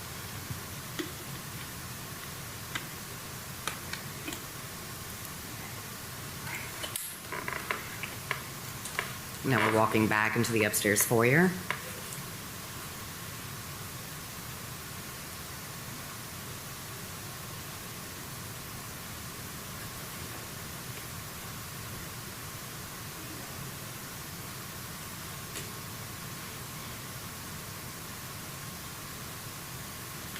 And now we're going into the guest bedroom.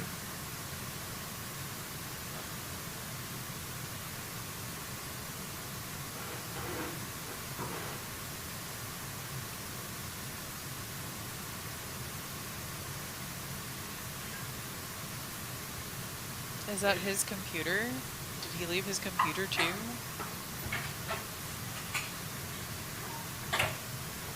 Is this the room he stayed in? There's more reddish brown staining in the floor. A suitcase here. These are tops to blue Rubbermaid containers that were similar, if not the same ones, for the ones in the master bath. So these are the lids. Oh, what are these And prescriptions? there's a bunch of textbooks here and some Can't medication. What are they? Tell me. I want to know.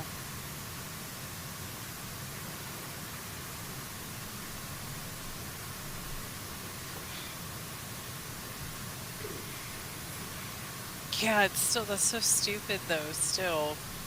Should have duct taped it and finished or something. Like he really thought he had so much time left to do it.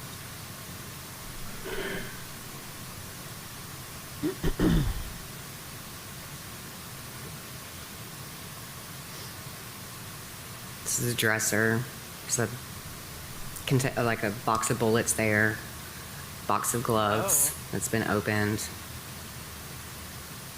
A container of hydrogen peroxide. It's food grade hydrogen peroxide with some reddish brown staining on it. That didn't even look real. Dude, it looked like fake blood, right? Yeah, it looked like jelly or so raspberry thick. syrup or something. Yeah, like super thick. And here on the other side. I thought it was maybe like a chemical for a second. Even I was like, that's not even blood, but wow. The bed is a backpack.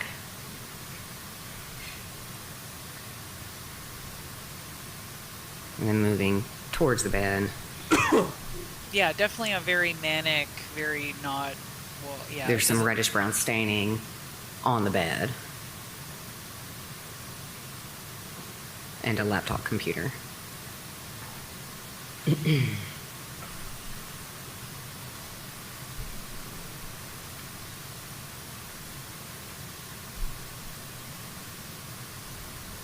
So does 226.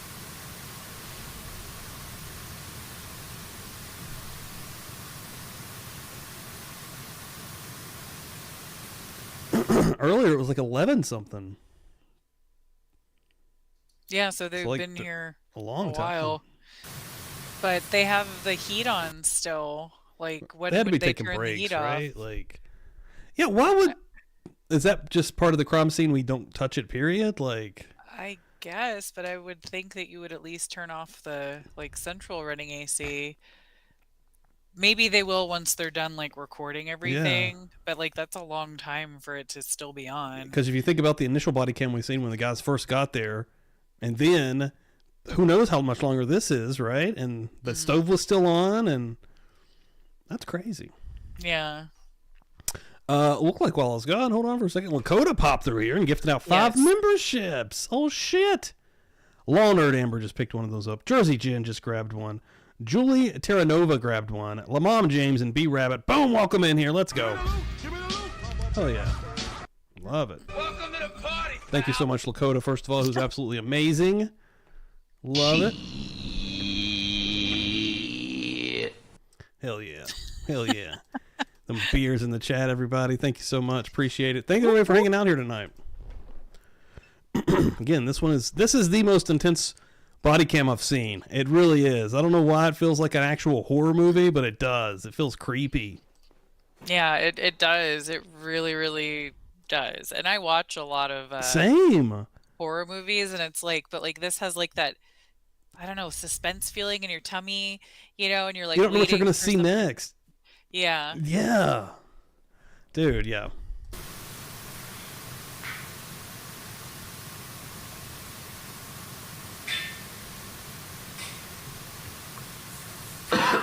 This is back out into the foyer. They said that he at least spent one night in this house with the bodies, so he probably did fix some food, Brooklyn, and eat it. Yeah, so he took extra long time. I mean, so long.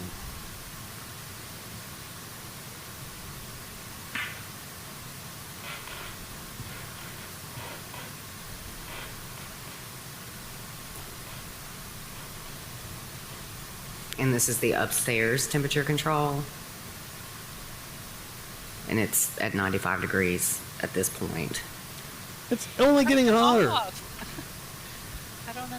I'm going to have to ask somebody in law enforcement about that. Like, I want to know why, like... So this is kind of across the hallway from the guest room is a room that I think we refer to in our notes as a storage room.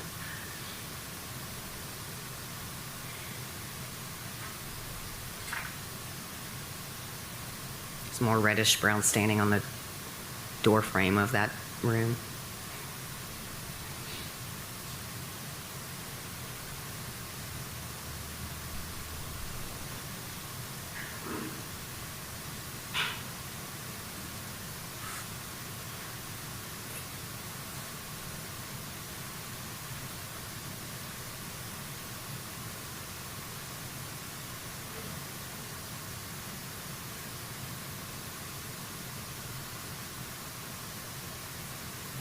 This is in Tennessee. Yeah, Tennessee. Yep. Tennessee.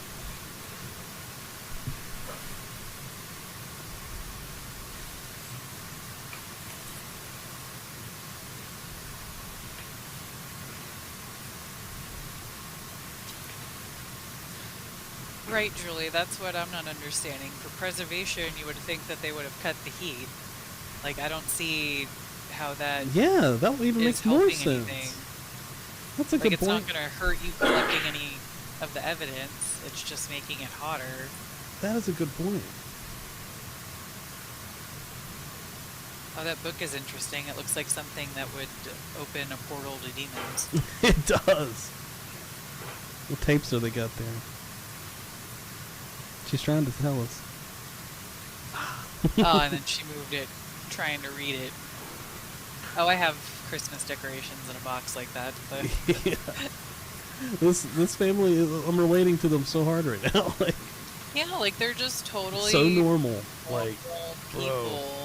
Oh, he's got an NRA hat, but I mean, I think we already knew how they felt about but that. I mean, yeah. I mean, When we saw completely it. normal for here, really. I mean, Well, yeah, and they're a hunting family, and yeah. like it makes sense to have those things when you go hunting. I mean, That's look at why the anything the gun wallpaper. things have come up like from here. Everyone I know has lots of guns. Like, The wallpaper. So we're coming strip back out around into the even hallway had, at this like, nature point. scenes. a blood splatter here. And there's Oh, a shit. bathroom on the right, a laundry room on the left, and straight ahead is kind of a bonus exercise room kind of thing. It's over the exercise garage room of is the where residence. he killed his father, so it's probably extra crazy right there.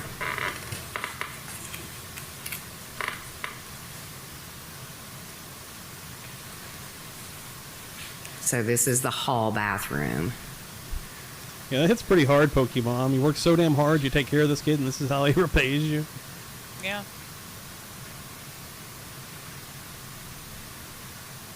And then seeing the testimony from the sisters was rough because they live with this every day and every holiday and every Christmas and every Thanksgiving and especially Thanksgiving, and Yep.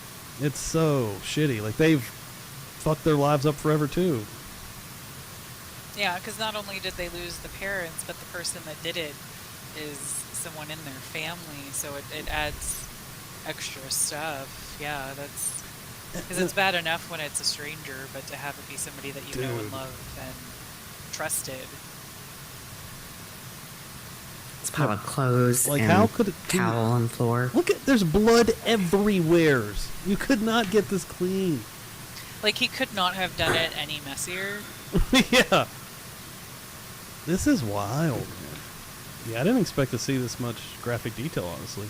Because, like, really, if he would have done his research, he would know. Right that here in the corner, hollow what we're point trying to show bullets is that there's a pile of do what needs to be done without making the mess, without, because they, hollow points, when they go, they open like that and cause much more damage.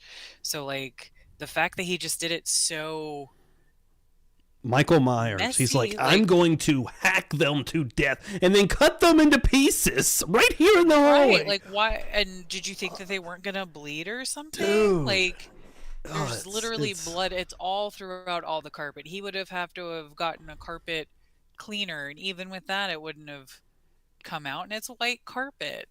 Yeah, blood's not easy to get out either, yeah. No, and he like poison them or something. Like, why'd you ambush them the way that you did? You could have, like, brought them a milkshake or like something and had them split it and something like that, or made Kool-Aid. Like, there's just Yeah. so many other of ways. other ways. Yeah, dude. looks like used medical tape and bandage type stuff.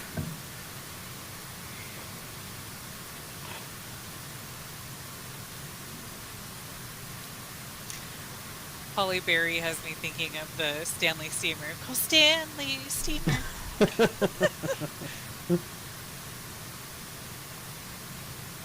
Did he leave his phone? So there's or a is it lot of his stuff dog's on top of the vanity Good question. and a lot of reddish brown staining. Yeah, I agree This is insane. with Cat Grow. It looks like there's so much rage, so much like rage in this. It's just like, what happened that you're this angry at your parents, or is there's just something wrong with you that you, or the perceived, maybe there was like some perceived offense. Because that happens a lot too, where somebody has some mental illness or whatever, and they perceive something as a threat, or perceive that this person slighted them or whatever. Like, this type of rage just doesn't make sense from what we know about his family and his parents.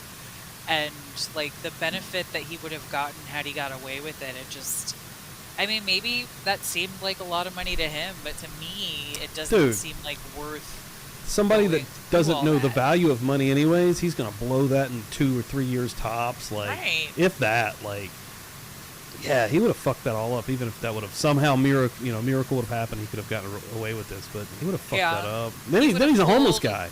Yeah, he would have pulled it like the Menendez brothers and messed it up. So this is across the hallway, you know, spending the money into too the quickly and making laundry everybody room. suspicious or something.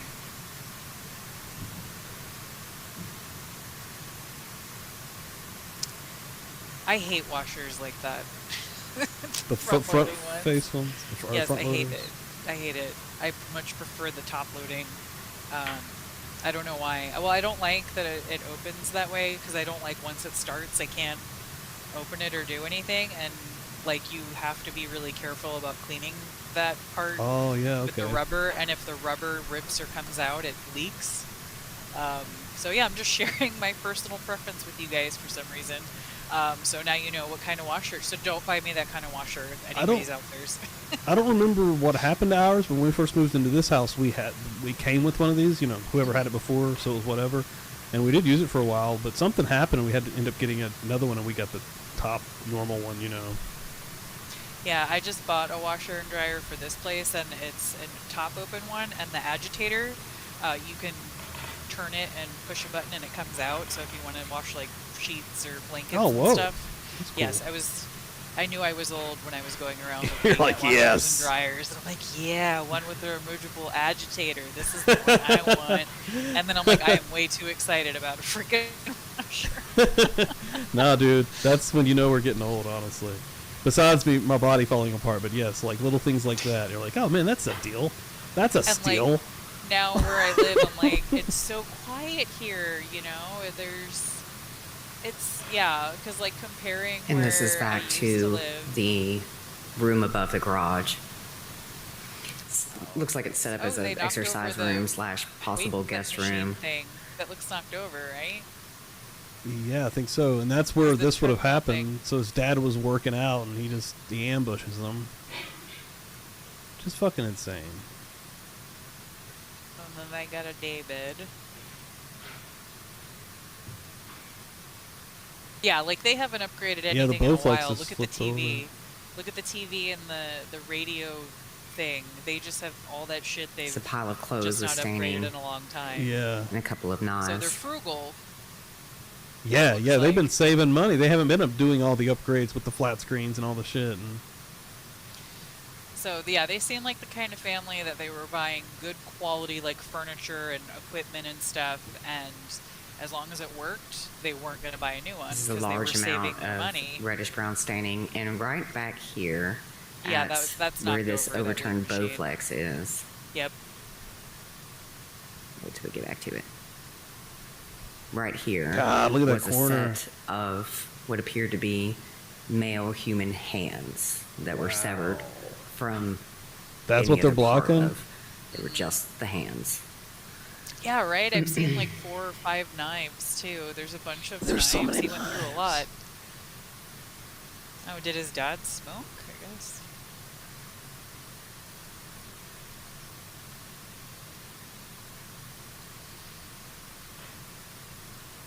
It's so much blood. It's such a dark color.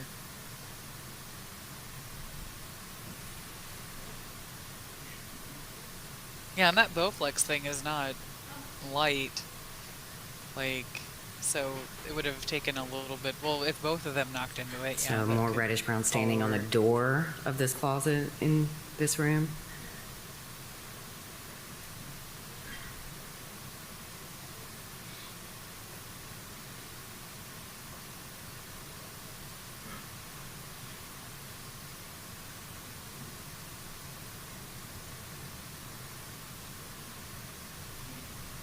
closet's pretty organized.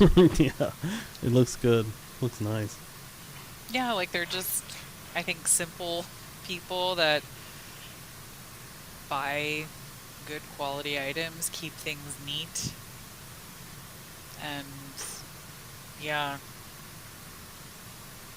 And then their son murdered them and made a huge mess. God, dude, the mess.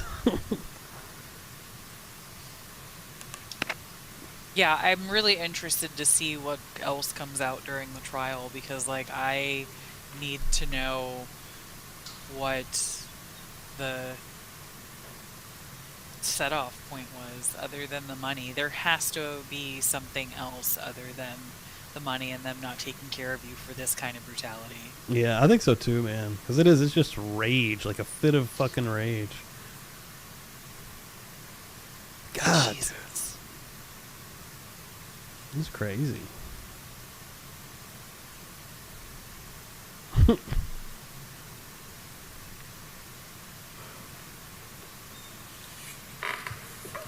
like it's wood walls too. That's not very common anymore.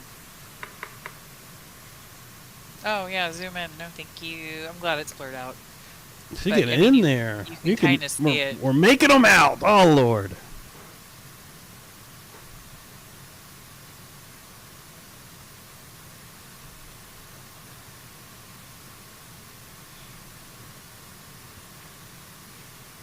Yes, the dog was put in the laundry room. There's blinds just are torn or specks broken. and splatter every. Look at the blinds. Like, And the This good news large is the amount dog is removed because staining we here don't in the hear the corner. dog barking anymore. And look at the way he looks. He just looks like so wide-eyed, and he sits up so like that's such an awkward position. Ah, the sun Dude. again. Ah. Jesus. I feel like it's Amazing. glaring off his mask though. Like why is it so bright? Yes, I took some of the photos on the scene.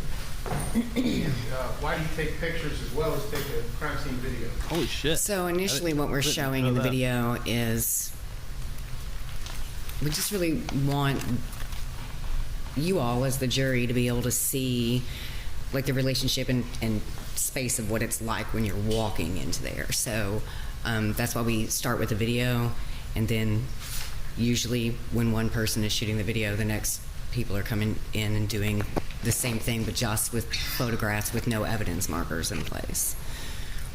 And then we set evidence markers in place and then come back through with another time and take more photos.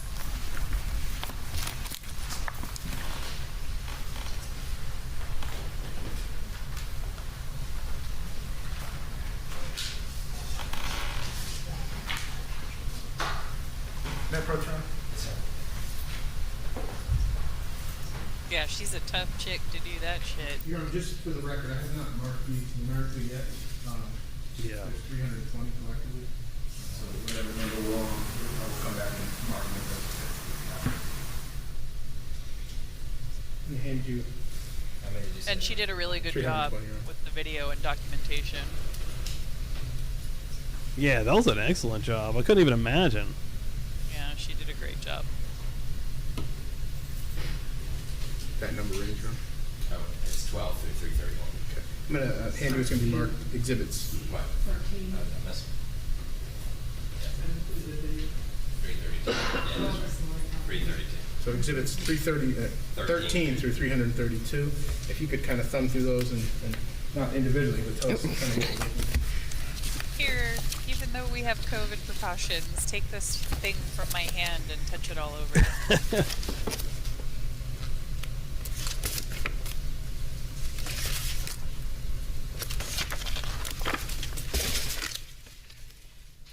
I didn't even realize it just clicked in my head that my roommate came and called the dog for dinner, but I already fed her. Oh shit! Did it get a double dinner? Yeah, she got a double dinner. Oh wow! Because she just came back and I was like, oh, I should have said something. The dog's like, no, I haven't These are eaten. the crime scene photos I took after placards were in place. And as you recall at the beginning when I was explaining how we use placards, is that we put them in place with what we believe to be items that we believe to be of evidentiary value. Sometimes more items become apparent as we've gone through the scene. So keep that in mind, and I'll try to explain that as we get to it if I find things that did not get marked in the photos that awesome. I took. At this point, we move exhibits 13 through 332. Any objection? I don't believe so, but I can't say. I know we've gone over the pictures. I don't know what each of those 320 are, but I know we've set guidelines, so I assume that they are within what we had agreed Subject to to. our previous orders. Yeah. He's the only one that sounds so muffled. Yeah, his mask is doing him no favors. This is the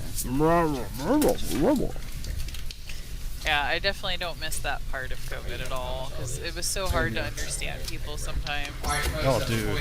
I remember, like, even, like, doing the, like, you know, the pretend, like, you oh, yeah. Just not to be awkward. Like, oh, yeah. I like the badge that she was wearing. Like, sometimes you'll see in these, like, trials, like, they don't even have badges. They're just patches. Mm-hmm. She had a legit badge. Yeah, she does.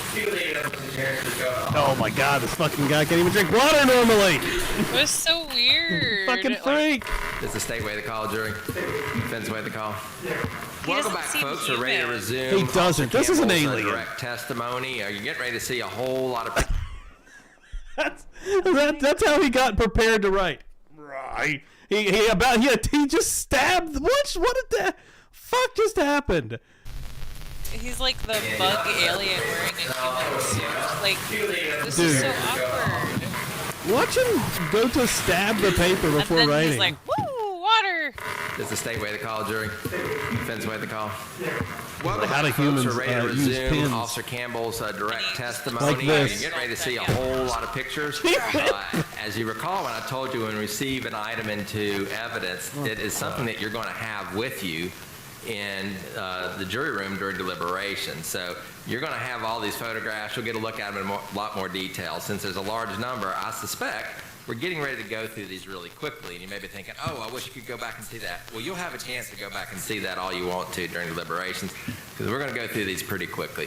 Officer, you understand you are still under oath? Yes, sir. You may resume your direct examination.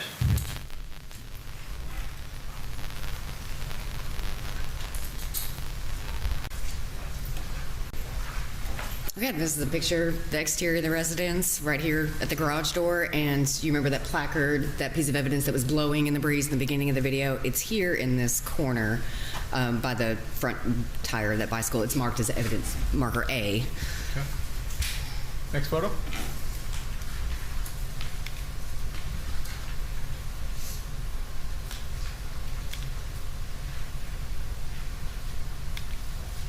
You can see it's got some reddish brown staining on it. It's a little piece of paper towel.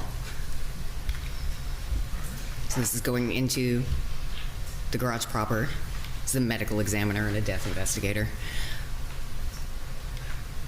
So my scale on the ground right here is marking what appears to be a bloody shoe print or reddish brown staining.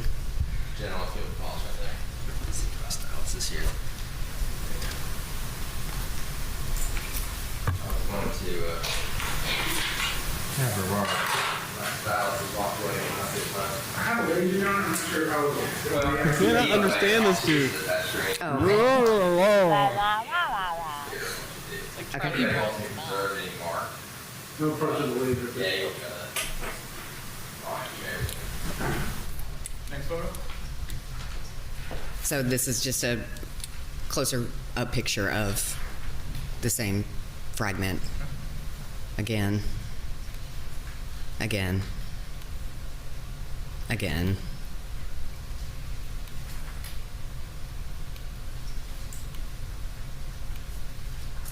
Yeah, so going into the kitchen, the eat-in dining room table, the table in the eating kitchen. Evidence marker B is 2 wallets and a set of keys. Just going to kind of do overalls of the room first. So stuff here on the floor, stuff on the counters, all marked. And what you're stating is all the placards have a significance, or what you believe Correct. to be a piece of Yes. Yes. evidence. And the green box, did you have a chance to document what that was? Yeah, I think there's a closer up picture of it later. I'm not sure if it's in this pile of photos, but it's a box that's marketed Don't as show it. containing Don't show the something that's water. marketed as a Oh, God. bleach sprayer. He was enjoying it way too much. Going And he's forward? like, So this is He back of thinks the that he table. drinks with his neck, like with the back of his head. he's like, So again, B is the 2 wallets and the set of keys. And did you have a chance to I just got it all over my face driver's license? because it was very violent. The So red one on his violent. driver's license is He Lisa could just Guy. sip it or drink it. No, he's just like, "Raw." So item C, we use the tool. Yeah, so I'm the gonna vice go with grips he's a here and the body hammer snatcher are in or something. marker C. He needed that Something to is crush the wrong. bones. And we ended up including the money in marker D just because it was going to be easier to keep more like things together. So D is the magazine and the purse and the money.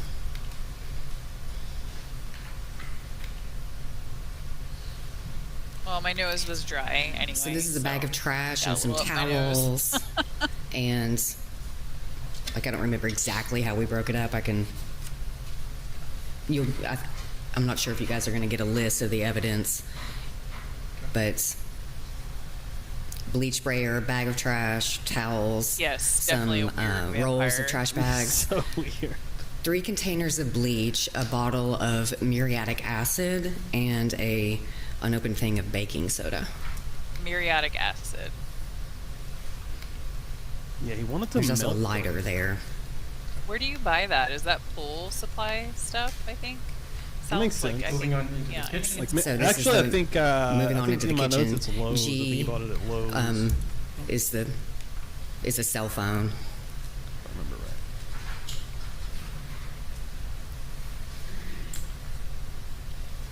H is the stock pot. That was lye. He had lye. Was one of the items that he had. Oh, muriatic acid is the only acid to completely dissolve human remains. Thank you, So Brooklyn. I is There the we go. contents of the sink, And yes, I was right. Pool supply. which is what appears to be a doorknob and a realtor's lock in some sort of fluid. We're not Oh. sure exactly at Maybe this he point wanted what it to take is. that off so nobody came or something. I don't know. Why would he take that off?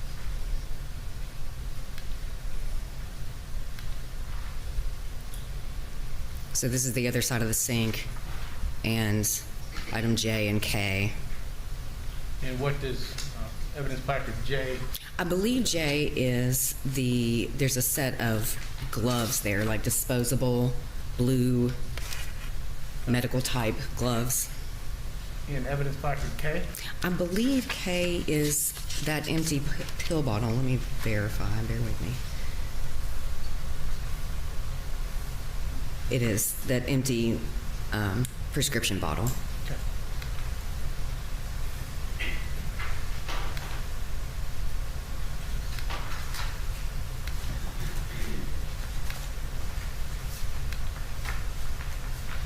And when you were documenting this crime scene, were there any pills left in evidence marker K, the pill My bottle? dog ran No, that into the pill bottle chair was and empty. scared me. And did you cause to Yo, vote Mom, as to what's who it was up? prescribed to? It was, I think there's a picture of it that'll show specifically. I think it is to Joel Guy, excuse me. Joel M. Guy. Oxy. Oxy. Oxy. Yeah, that's the good stuff. Moving into the So dining this, room? into the dining room, and this is, in this photo you can see just guns and boxes of ammunition were marked.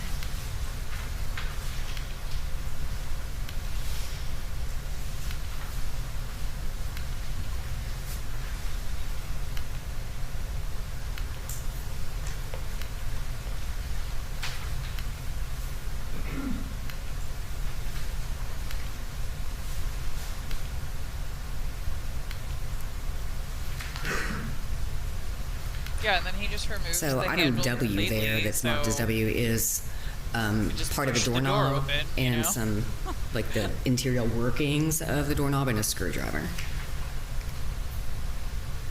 Really didn't think this out No, at all. So going into the Take the foyer, doorknob off so they we can't get in. marked the groceries that had been brought in. It was just a large amount, so we were going to count multiple items under each evidence placard.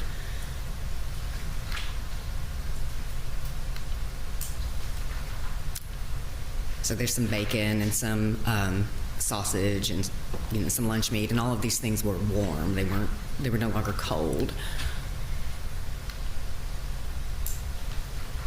Dog treats, carpet cleaner. Son of a bitch.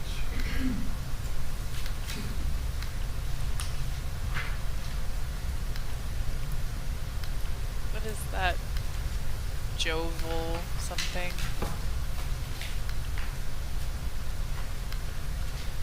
I like that I could try to get closer thinking I'm going to be able to read it or something. Yeah, I do that too. I'll get right in there and I'm like, this is not helping.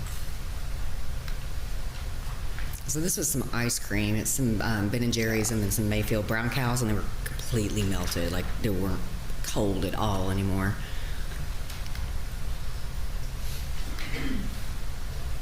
Dog food.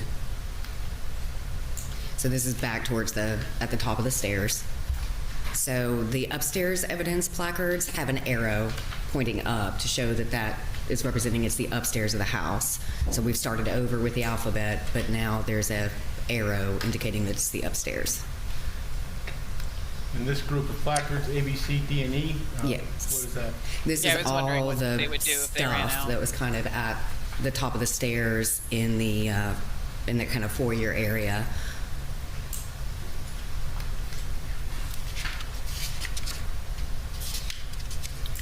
So A, I believe we broke down into, it was 2 black Nike tennis shoes with some staining, and that cast iron.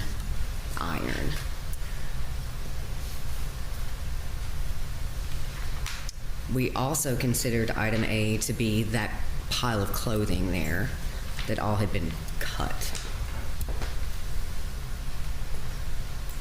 B? The point of turning the heat on was supposed to mess with B is the body decomposition, but I don't know what his full plan was. What was Yeah, I don't think he got fully through even all. He's like, it was almost like, because he had all these notes, but he really didn't even stick to them that well. Like, he's like kind of going through it, and he's like halfway. Yeah, if I turn this up to 90, I got to head out. I got to fix my hands, but I've already got them soaking in these chemicals. They're melting already, but I'm going to speed up the process. That had to be like, he's in this manic Right. state, I'm sure, but Because if he speeds up the process, then they're going to think that they died sooner than they did. So would that really be to his benefit? Because wouldn't they think he was there still? yeah, and was his ultimate plan a home invasion? Like, that chopped his parents up? Like, Is it? Have I'm not sure, honestly. We'll have to. Hopefully, they'll get to the journal Hopefully figure and we that part can find out what the hell his actual plan was. What was your ultimate idea here? Is an empty bottle of crystal drain opener that says lye 100%. 1 empty number 2 sewer line cleaner. It was a 6 pounds, 8 ounce container of it. He's all very surprised. Just C is Fucking God, dude. a stainless steel kitchen knife, so you can't really see it very well in this picture, but there's His another attorney, picture right of it before we in just the act morning. normal. Just not that. And Stop. evidence marker That's- D? D is yeah, I wonder if he's been diagnosed as something like some sort of mental Something. illness. more or empty learning containers disorder or of something. this Something, yes. 6 pound, 8 ounce number 2 sewer line cleaner. He does have an alien vibe to him. And are these empty or are they Yes, full? yes, all of these chemical component containers are empty. So Okay. you can see right there on that close up of C that there's part of a knife there. So it's underneath some other stuff, but Yeah, maybe he found it on Google. Would that be what How you're to do describing? it. Yes. Yeah.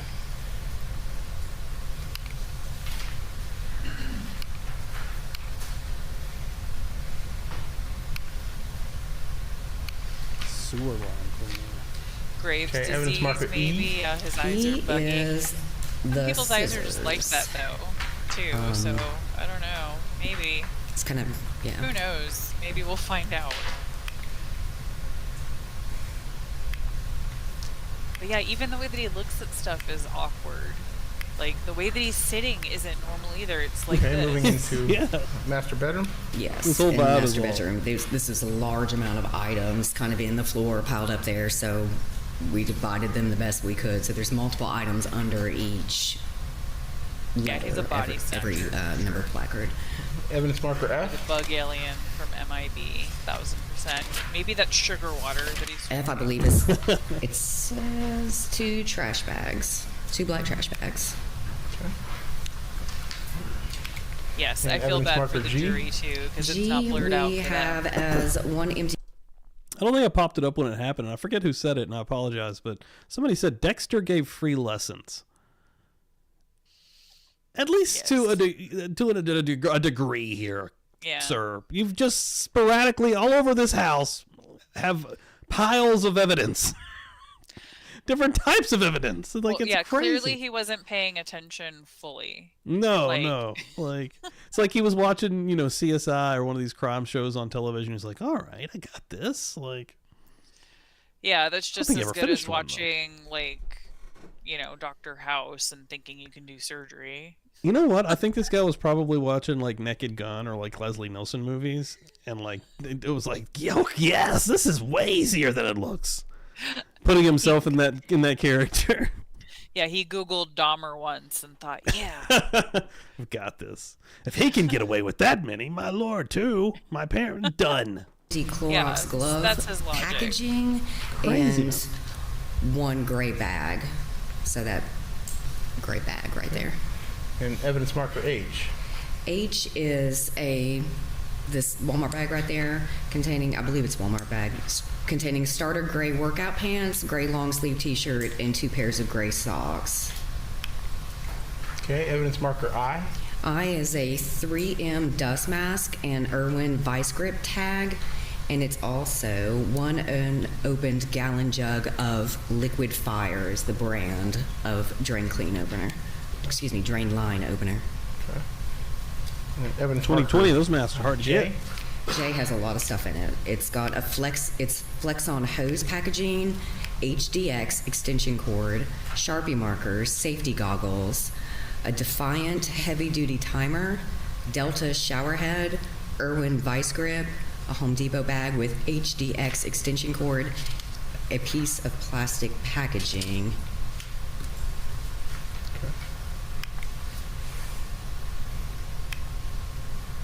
And Lots of evidence marker trash. K. K is, let's see, 1, 2, 3 unopened Pure Health Discounts certified 35 food grade hydrogen peroxide, and then also under evidence marker K we collected 2 glass. I'm coming out of dropper Lowe's. Would you bottles. like any help to your car with all of this, sir? Jesus.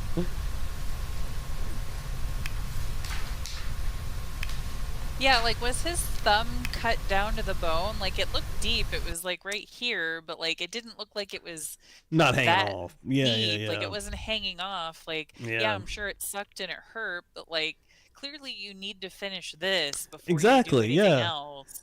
It's like, yeah, it didn't look like it was hanging off. It looked deep, definitely needed stitches, but it didn't look like it was, like, I don't know. It probably did Like, really hurt, worth an but- 18-hour round trip. Yeah, and when you have had to work clean to up a do. murder scene. Fucking, yeah. I say it every time. Thank God these people are fucking morons, dude. Like, Yes, at least the thank majority God. of them, it seems. Yes. That better They depict. Okay.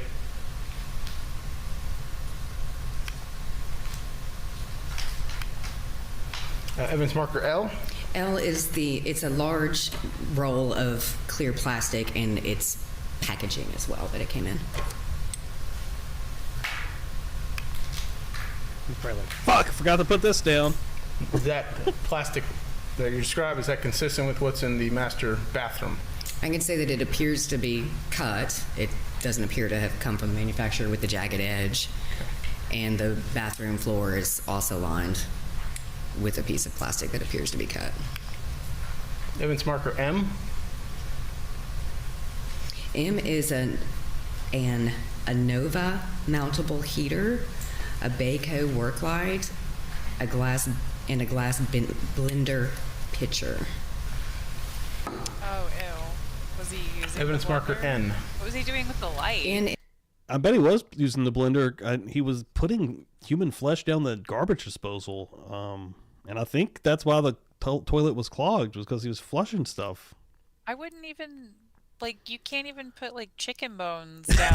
Why would you? That actually shows how smart he is, right? And his little lack of knowledge in anything, really. Because he's like, okay, yeah, I can get rid of this pretty easily. This is going to go straight into the sewer system or down into wherever the fuck he's thinking. But yeah, dude, if we have a garbage disposal, you don't want to put anything really down there. Like, No, very it's just like, for the pieces that come off when you're like that you didn't get in the trash. You can't.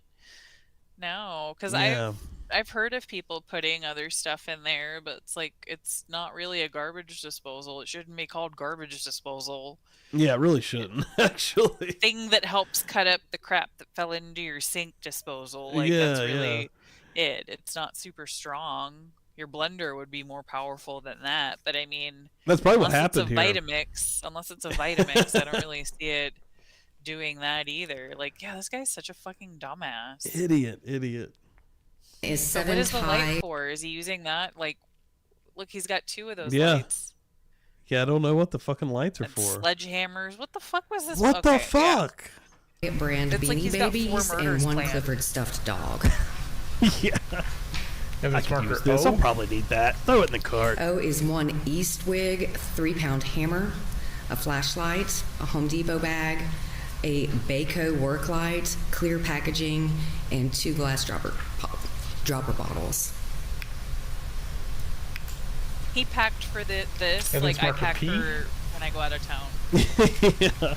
P is a Defiant heavy-duty timer, GE light bulbs, Zep empty sprayer bottle, and 1 Walmart bag. And there's also a Breville blender base.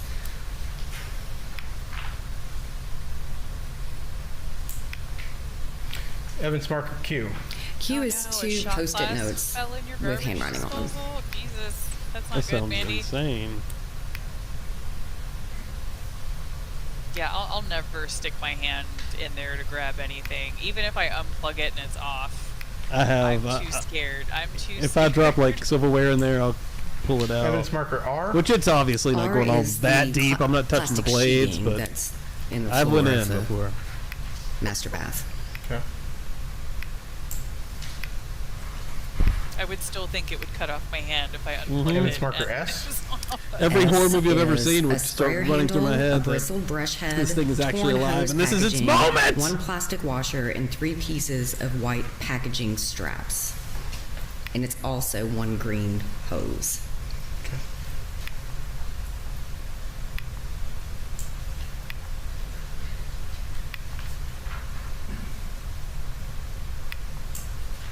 Evidence marker T. T is a Emerald brand kitchen knife. Every inch of the fucking house.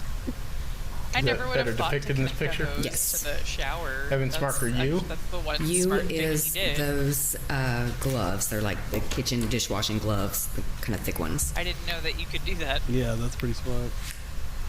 Well, he got 1 out of 1,000. One. Evidence marker And he got V. We'll give you supplies. that one, Ew. guy. We'll give you that one, Penguin. V is 1 box of Hornady Critical Defense buckshot 12 gauge 8 pellet ammunition. That's a buckshot, boys. Let me back up there, excuse me. Evidence marker W. So W is an open box of VWR size medium nitrile gloves. So just standard kind of medical type gloves. Evidence marker Y.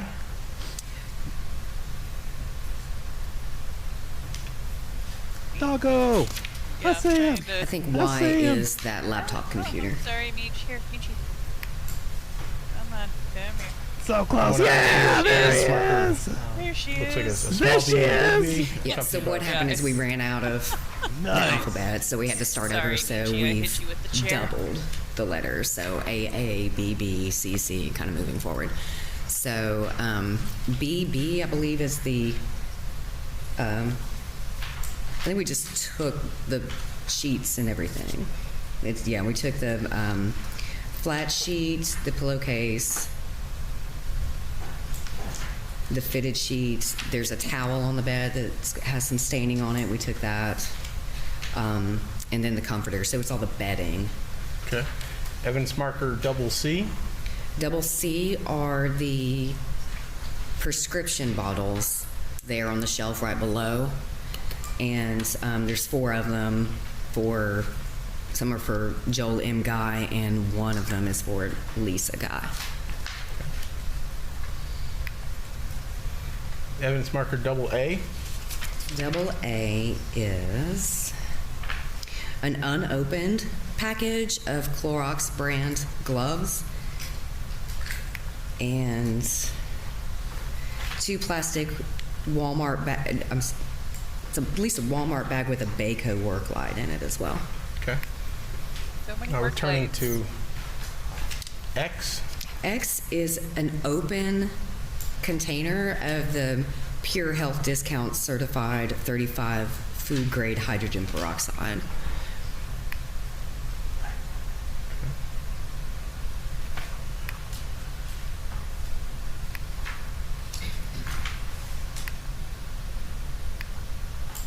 I want to ask you about these cards. Did you collect these cards in the course of collecting physical evidence? Let me see.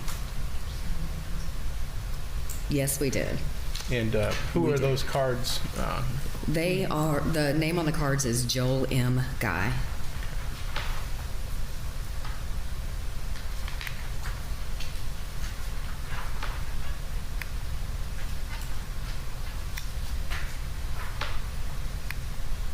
Yeah, it definitely looks like multiple trips to the store. Like, yeah, that's way Evidence more marker than you would Z? fit in one Z is that card or one glove trip. that's laying there. I believe it's just one.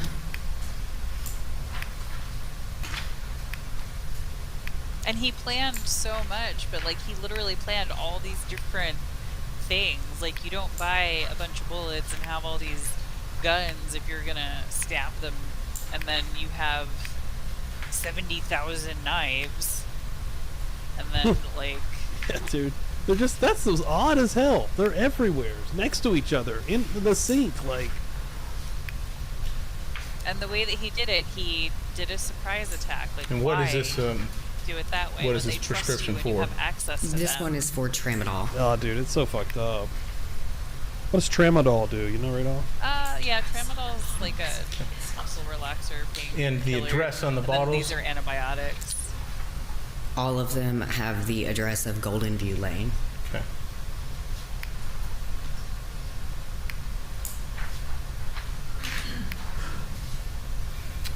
Evidence Yeah, it's marker like double D I there. think it's a mild painkiller. It is a muscle Miracle Blade relaxer. 3 knife. Yeah, that little wraparound paper in the middle of the room, super 90s vibe. That room. I always get Another trazodone one? and tramadol. Evidence marker mixed up. double E. Double E is 2 gray Under Armour, 2 gray Banana Republic underwear, and 2 white t-shirts. Evidence marker double N.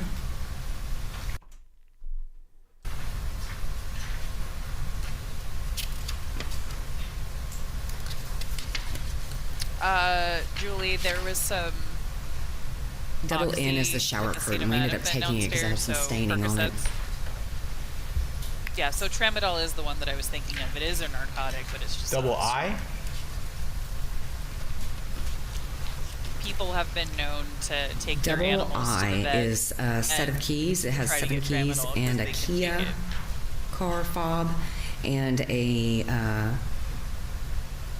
cell phone, Samsung Galaxy S5.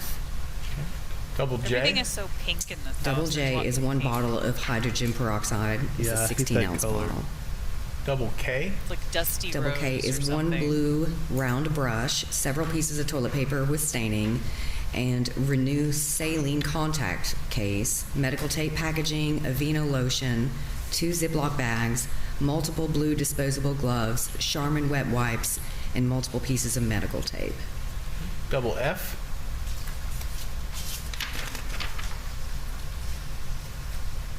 Double F is a drinking glass. Double G.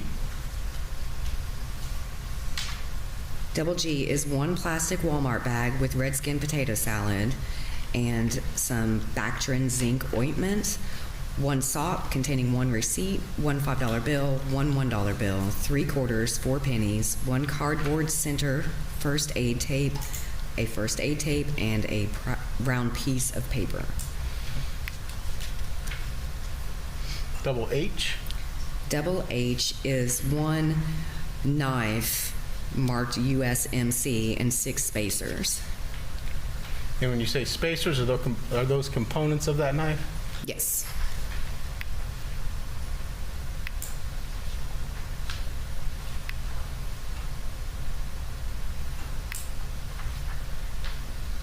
Another knife,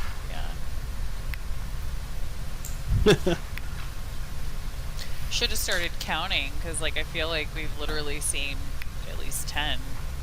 Yeah. And he left the Is this the fucking receipt that you physically too. collected? Yes. And what is the date on that receipt? Yeah, I thought that. It is 11/26. And the time on that receipt? I think it says 15/25. And the physical fucking address on guy. that receipt? It's the Walmart at 10900 Parkside Drive in Knoxville. So it's all related to his injury except for the red potato salad. He was hungry. 15:35 was the time on the receipt. I need a snack before I commit Get a these murders. snack for my dismemberment.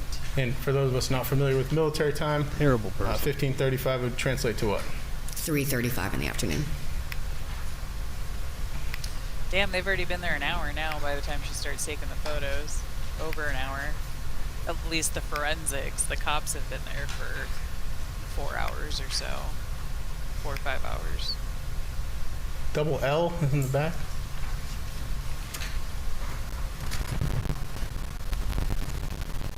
All right, for double L, we have 2 bottles of 91% isopropyl alcohol. They're 16-ounce bottles. We have 1 roll of first aid tape, Equate triple antibiotic, Dermaplast pain relieving antibacterial spray, and another bottle of 91% isopropyl rubbing alcohol. This one is a 32-ounce bottle.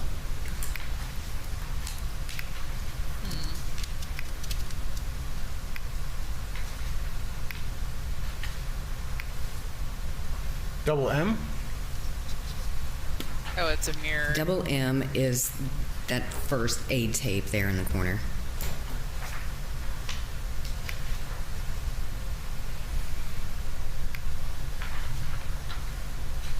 The fuck is that? I don't know what the fuck that is. Tape? It's gross. I believe And we covered I double don't N. like the Yes, shower this is curtain. the shower for curtain. the shower.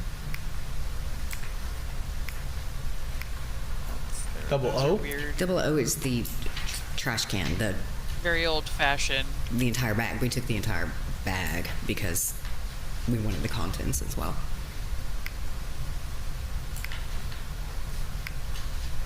Double P. Double P is 1 gray fleece blanket, a brown fleece blanket, 2 white washcloths, 1 sock, and 2 pair of gray Banana Republic underwear. Are those consistent with the 2 pair of Banana Republic underwear from the guest bathroom? Yes.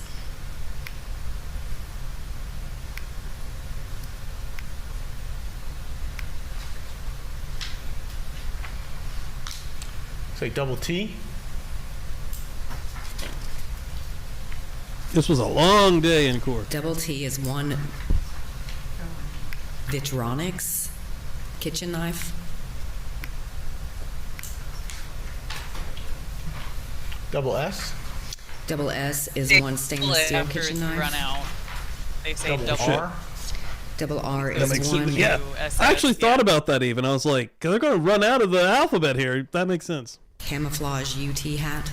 Get me the little Double S's. Somebody said that. Double that day. Q is 2 white and blue Nike tennis shoes, 1 pack of Marlboro Lights, 1 Clippers, and 1 Blistex. And double U? Did he buy There's more like to a saw double Q, or I'm sorry. anything? Like, how was he Jeans just with using a knife for belt. this? Dude, one crazy part about this is that I mean, look at the dude, right? He fucking ripped his mom's head off at like, I think he cut through the flesh with one of those knives. But when he got to the neck, like the bone, like the actual, I forget the name of it, whatever the bone is that connects your fucking head to your spine, he broke that in half. Like he broke her head off. He didn't cut her head off. He broke it. It must not be attached very well because he doesn't look like he's like, you know. That's what I thought too. Yeah, I was like, because he looks like a Stellar, weakling. athletic I mean, really, he looks like the Toxic Avenger before he becomes the Toxic Avenger. Like, Right. Yes. Definitely. he fucking but, like, you know, but that goes back to whatever rage is inside this guy, right? Right. Like, he's ripping his mom's head off, bro. Like, yeah. vertebrae. I thought it probably going to be something a little bit more detailed, but thank you. But yes, broke the vertebrae in half. Like, Yeah, it's so nuts. the rage for this. It's just like, even if you want the money, whatever, but it's just all these kinds of things. Like, what else was there other than the motivation of them cutting you off and you being upset about that? There has to be more. so fucked. There Yeah. has to be. Because seemingly that is the motivation. Like, he's just gonna have to get a job. That have been cut. 1 black knee brace, You have 1 to live Hanes like underwear, everyone. 2 socks, and 1 Oh, no. handkerchief. And also in double Q is 1 brown cut t-shirt, 1 camouflage cut hoodie, and 1 Tennessee sweatshirt that's also been cut. Okay. And double U?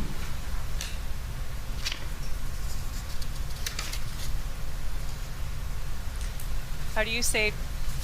So if you have like a W, W like is this, one white how do you hand say you towel. have double of those? Double W's? Double.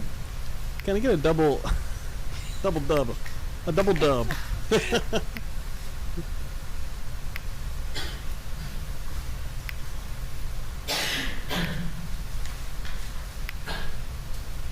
Somebody had to say PP that day too. Yeah. Double P. Yeah, he probably went that route. I bet the first guy said, "I need a PP over here," and he's like, "You mean a double P, you fucking weirdo?" Guys, I think it's so funny still that like the detective said poo poo instead He- of shit or He did. poop or is that poo That poo or blood? was out of place. Like,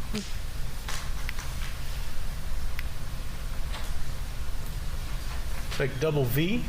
Double V is the comforter and the sheet, and then there's a white towel and a white trash bag on that bed.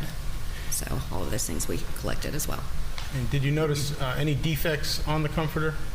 Yes, if you'll, I think in the pictures it'll show soon.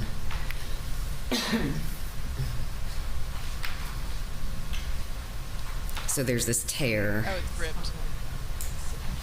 in the comforter, and you'll have noticed in the picture prior to this there was some fluff in the floor.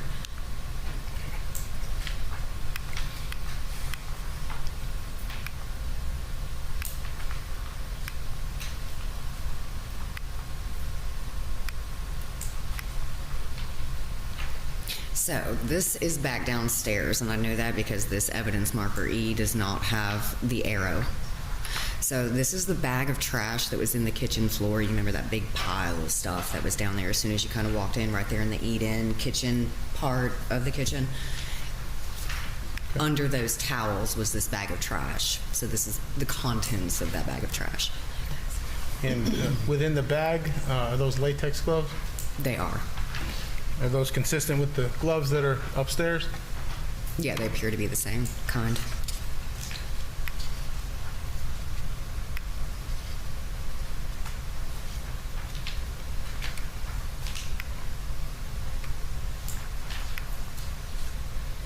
So this is back in the guest bedroom. This is one of those items that did not get initially marked as evidence, so it didn't have a placard in the beginning of the pictures. And this is the suitcase that was in the floor in the guest bedroom, right in front of the bookcase. You'll remember from the video it was open.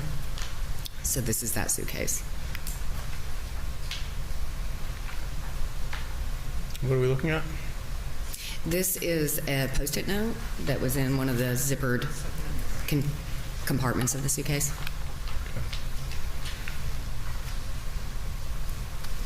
What are we looking at, ma'am? This is a handwritten Post-it note that says Dan Bedreau's Ace Hardware at 4767 Highway 1, Napoleon, Louisiana, 70390. It says Roto 6.5 pound sewer line cleaner, and then it says $19.99. So this is the rest of the suitcase back open.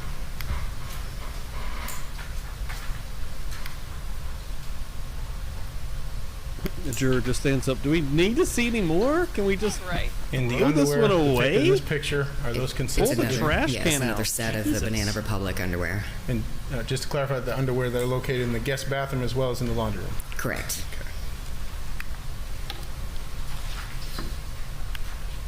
What are we looking at?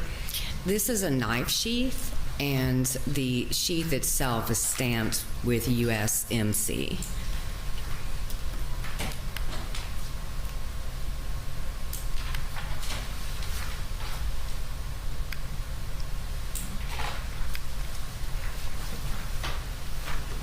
Was his dad in the Marine Corps? Yeah, I'm not sure. That's interesting.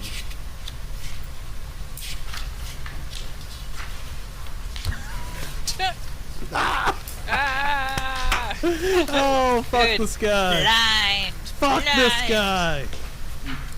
Blind son of a blind bitch. as We also asked to document the Alien. physical clothing that He's was gonna get blind. The alien inside him is gonna start squirming and jump out on the table Yes. in a minute. So the piles of clothing that we had to really kind of stick everything in one. Yes, I did photograph that in a separate manner in the forensics lab here. And tell the members of the jury what you had to do to kind of make it a cohesive piece of clothing, if you will, or Make sense of how it was left. Really, So we're just still doing you this? remember in the description, Look at the badge. That's a nice clothing badge. was all described as Yeah. cut in one way or another. So She walks up to the car. I'm like, yeah, I'm typically guilty. speaking, What? I'm sorry. when I'm going to photograph something like Lord. that, that has been cut, I want to kind of put it back together and then show the lines of They where come it's up with been a patch cut. on And the way shirt. that I'm I do really gonna be that like, is with I'm Googling orange this. evidence I need your placards name. all I don't underneath believe the cuts, this. so that when everything is put back together, you can see where it was cut and how it used to be whole. So, like how it was cut open. Okay, and where did you do that? Where did you actually take these pictures? I took these pictures in the forensics lab downstairs here in this building.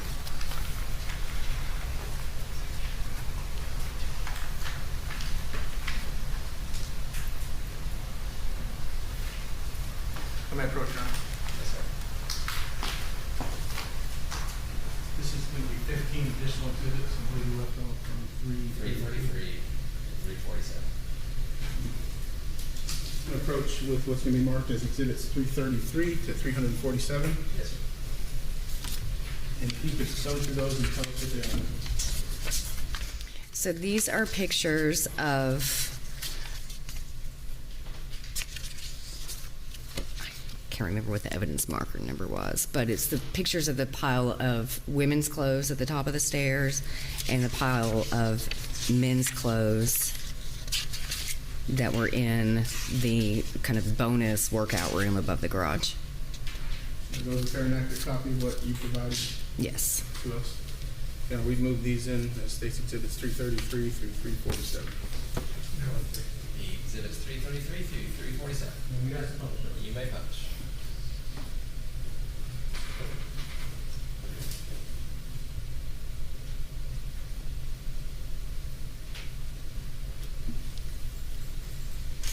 Again, directing your attention to the screen. What the fuck are they using?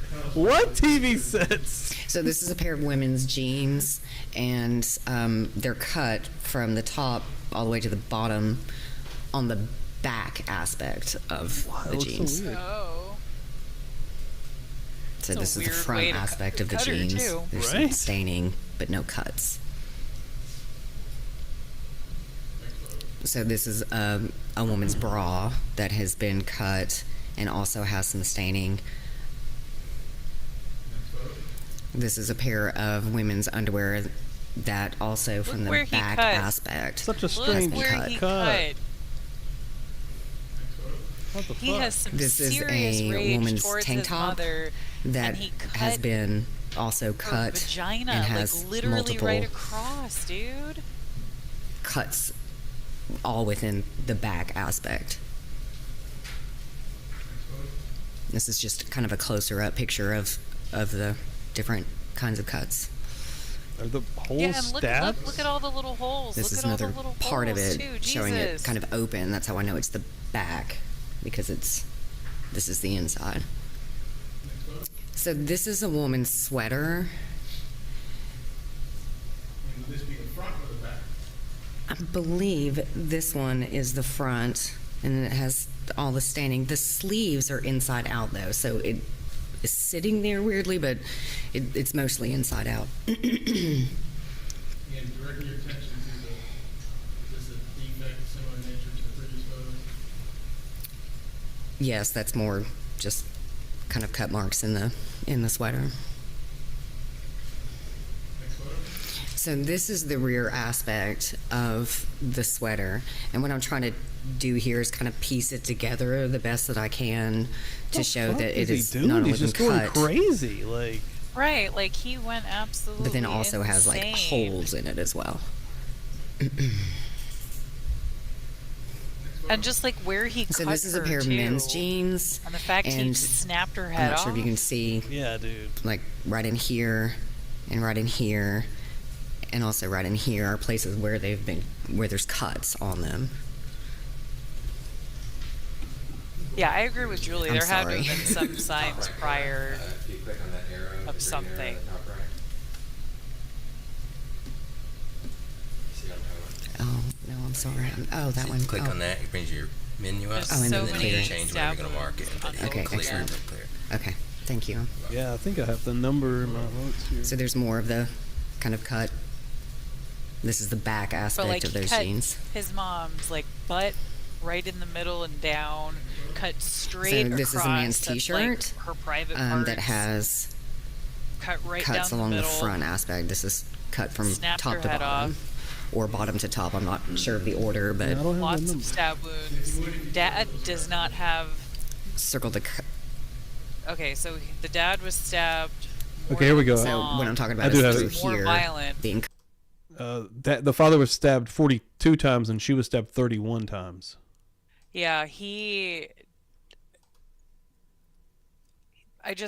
looks so much more violent with the mom, though, even though he stabbed the dad more. Yeah. It just looks so much worse on the mom. And that takes a lot of, like, out of you, too, to, like, that's a very active thing to do. And, yeah, so maybe she was too involved, maybe she was too protective of him, whatever, and he didn't like that, or maybe he has some sort of defiant disorder and they tried to put him in I don't know, there's so many variables, but there's so much here, like there's so many layers to this. And it's so crazy. Like, it's like the more that we see, the worse it gets. But Yeah. seeing right where he cut his mom's underwear, because there's so many different ways. If he wanted to Oh my take her God. clothes off, he could have done that. Like, Yeah. literally at the bottom. That definitely stuck out to me a lot. That's insane. Yeah. The good point here, I think, by old Snap Share, and maybe account for the 42, the extra stab wounds, the dad fighting, right? Yeah, maybe that was it. Maybe, yeah, that's probably right. If they actually used the Bowflex and treadmill, yeah. Yeah, that's a good 'Cause he point. didn't. It looks He like definitely wasn't using it. yeah, and it's over on its side, so there looked like there was a tussle. So Yeah. Cut, and then there's also marks here, here, here, here. So this is the back aspect of that same shirt. And is there a cut mark? There is. And so it's dried kind of crinkly, so it doesn't really want to lay flat, and I don't want to stretch it. So it's right in there is the cut, and I think I'm not sure if there's a closer up picture of it or not in this series. No.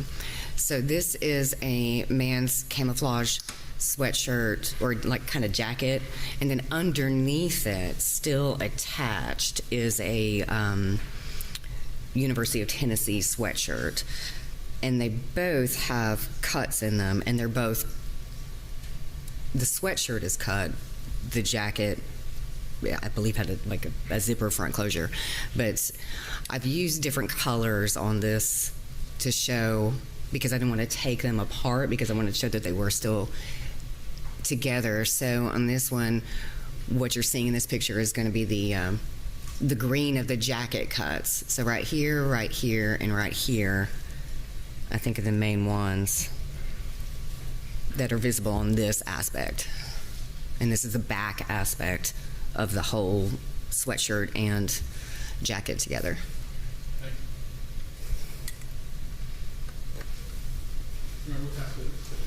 All right, lights please, cross-examination.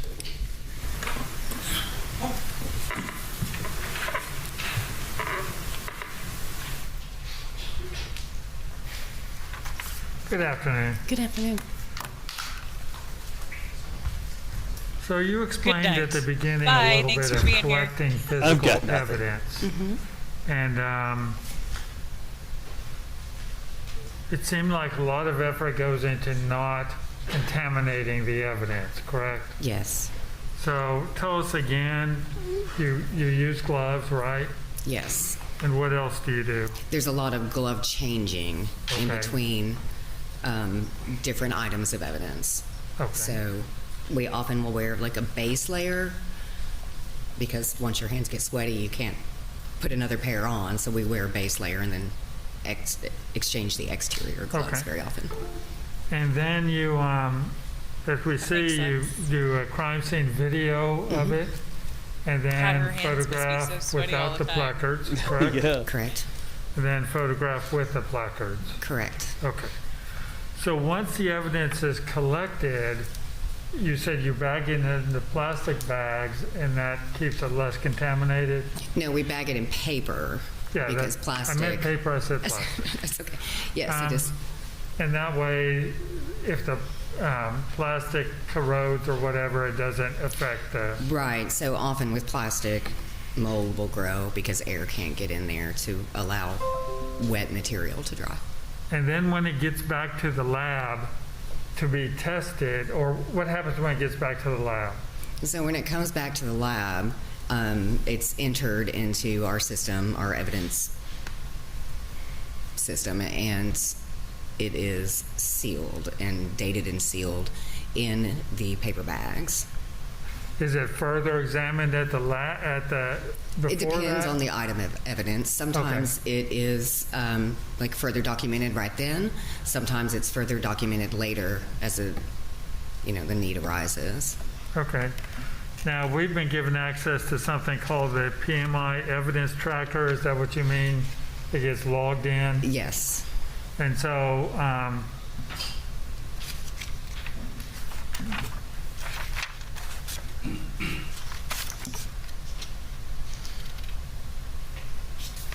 now, we saw, I think, the suitcase, that was actually opened at the scene, right? It was initially opened at the scene, yes. Okay. And that's where, like, the Dan Boudreaux note was found at the scene? Correct. Okay, and so was the sheath to the USMC knife? Correct. Okay. If I could have one moment. Yes, sir. Hey, this is a long version. I've got nothing. That's all you're on. Right. He's going to be done. Good Is he done? God. Thank you. I'll show you my He's like, oh, I feel like I did my job here, Mr. Guy. That was it. Oh, wait, no. I thought he was done. No. Yes? Okay. I think he's done.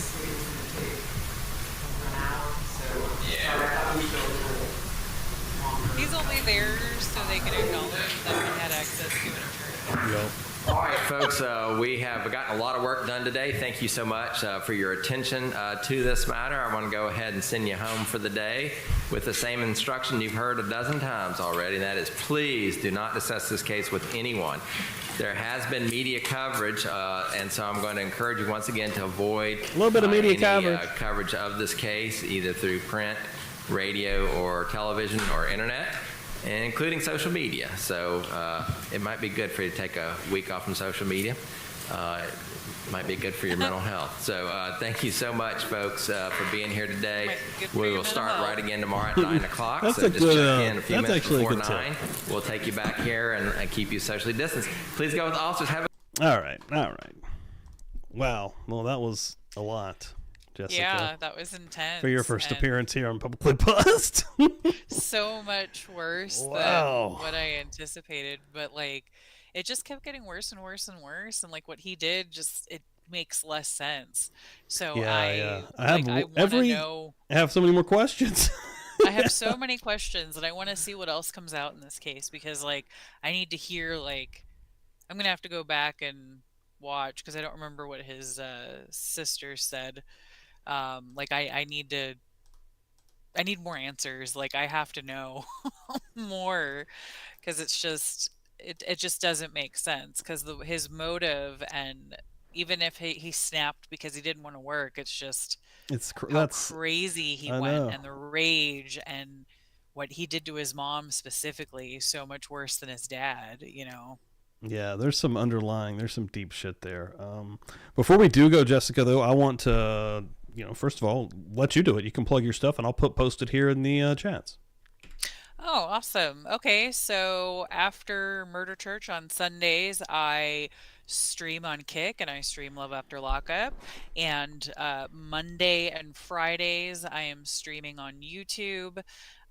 Everything that I'm on, it's Jessica for Justice. Mondays and Fridays, so 7 a.m. Central, 8 a.m. Eastern, and then there's random other stuff that I do at different times. I post a lot on Twitter, but I'm on all the social medias. So, and I definitely need more subscribers on YouTube to monetize. So if you're not subscribed to me, please subscribe to me. It's 500 now, isn't it? I have 277, You're I not think, too far and I need off. 500. Yeah. Yeah. And which I think that's changed. When I got monetized, it was 1,000. Oh, wow. Is the hour still the same? Is it 4,000 watch time hours? Something like that. But that one I've already, like, you've already got that with the trials. With that, yeah, it's just I need the subscribers to actually get there. Because Kick, I'm already monetized.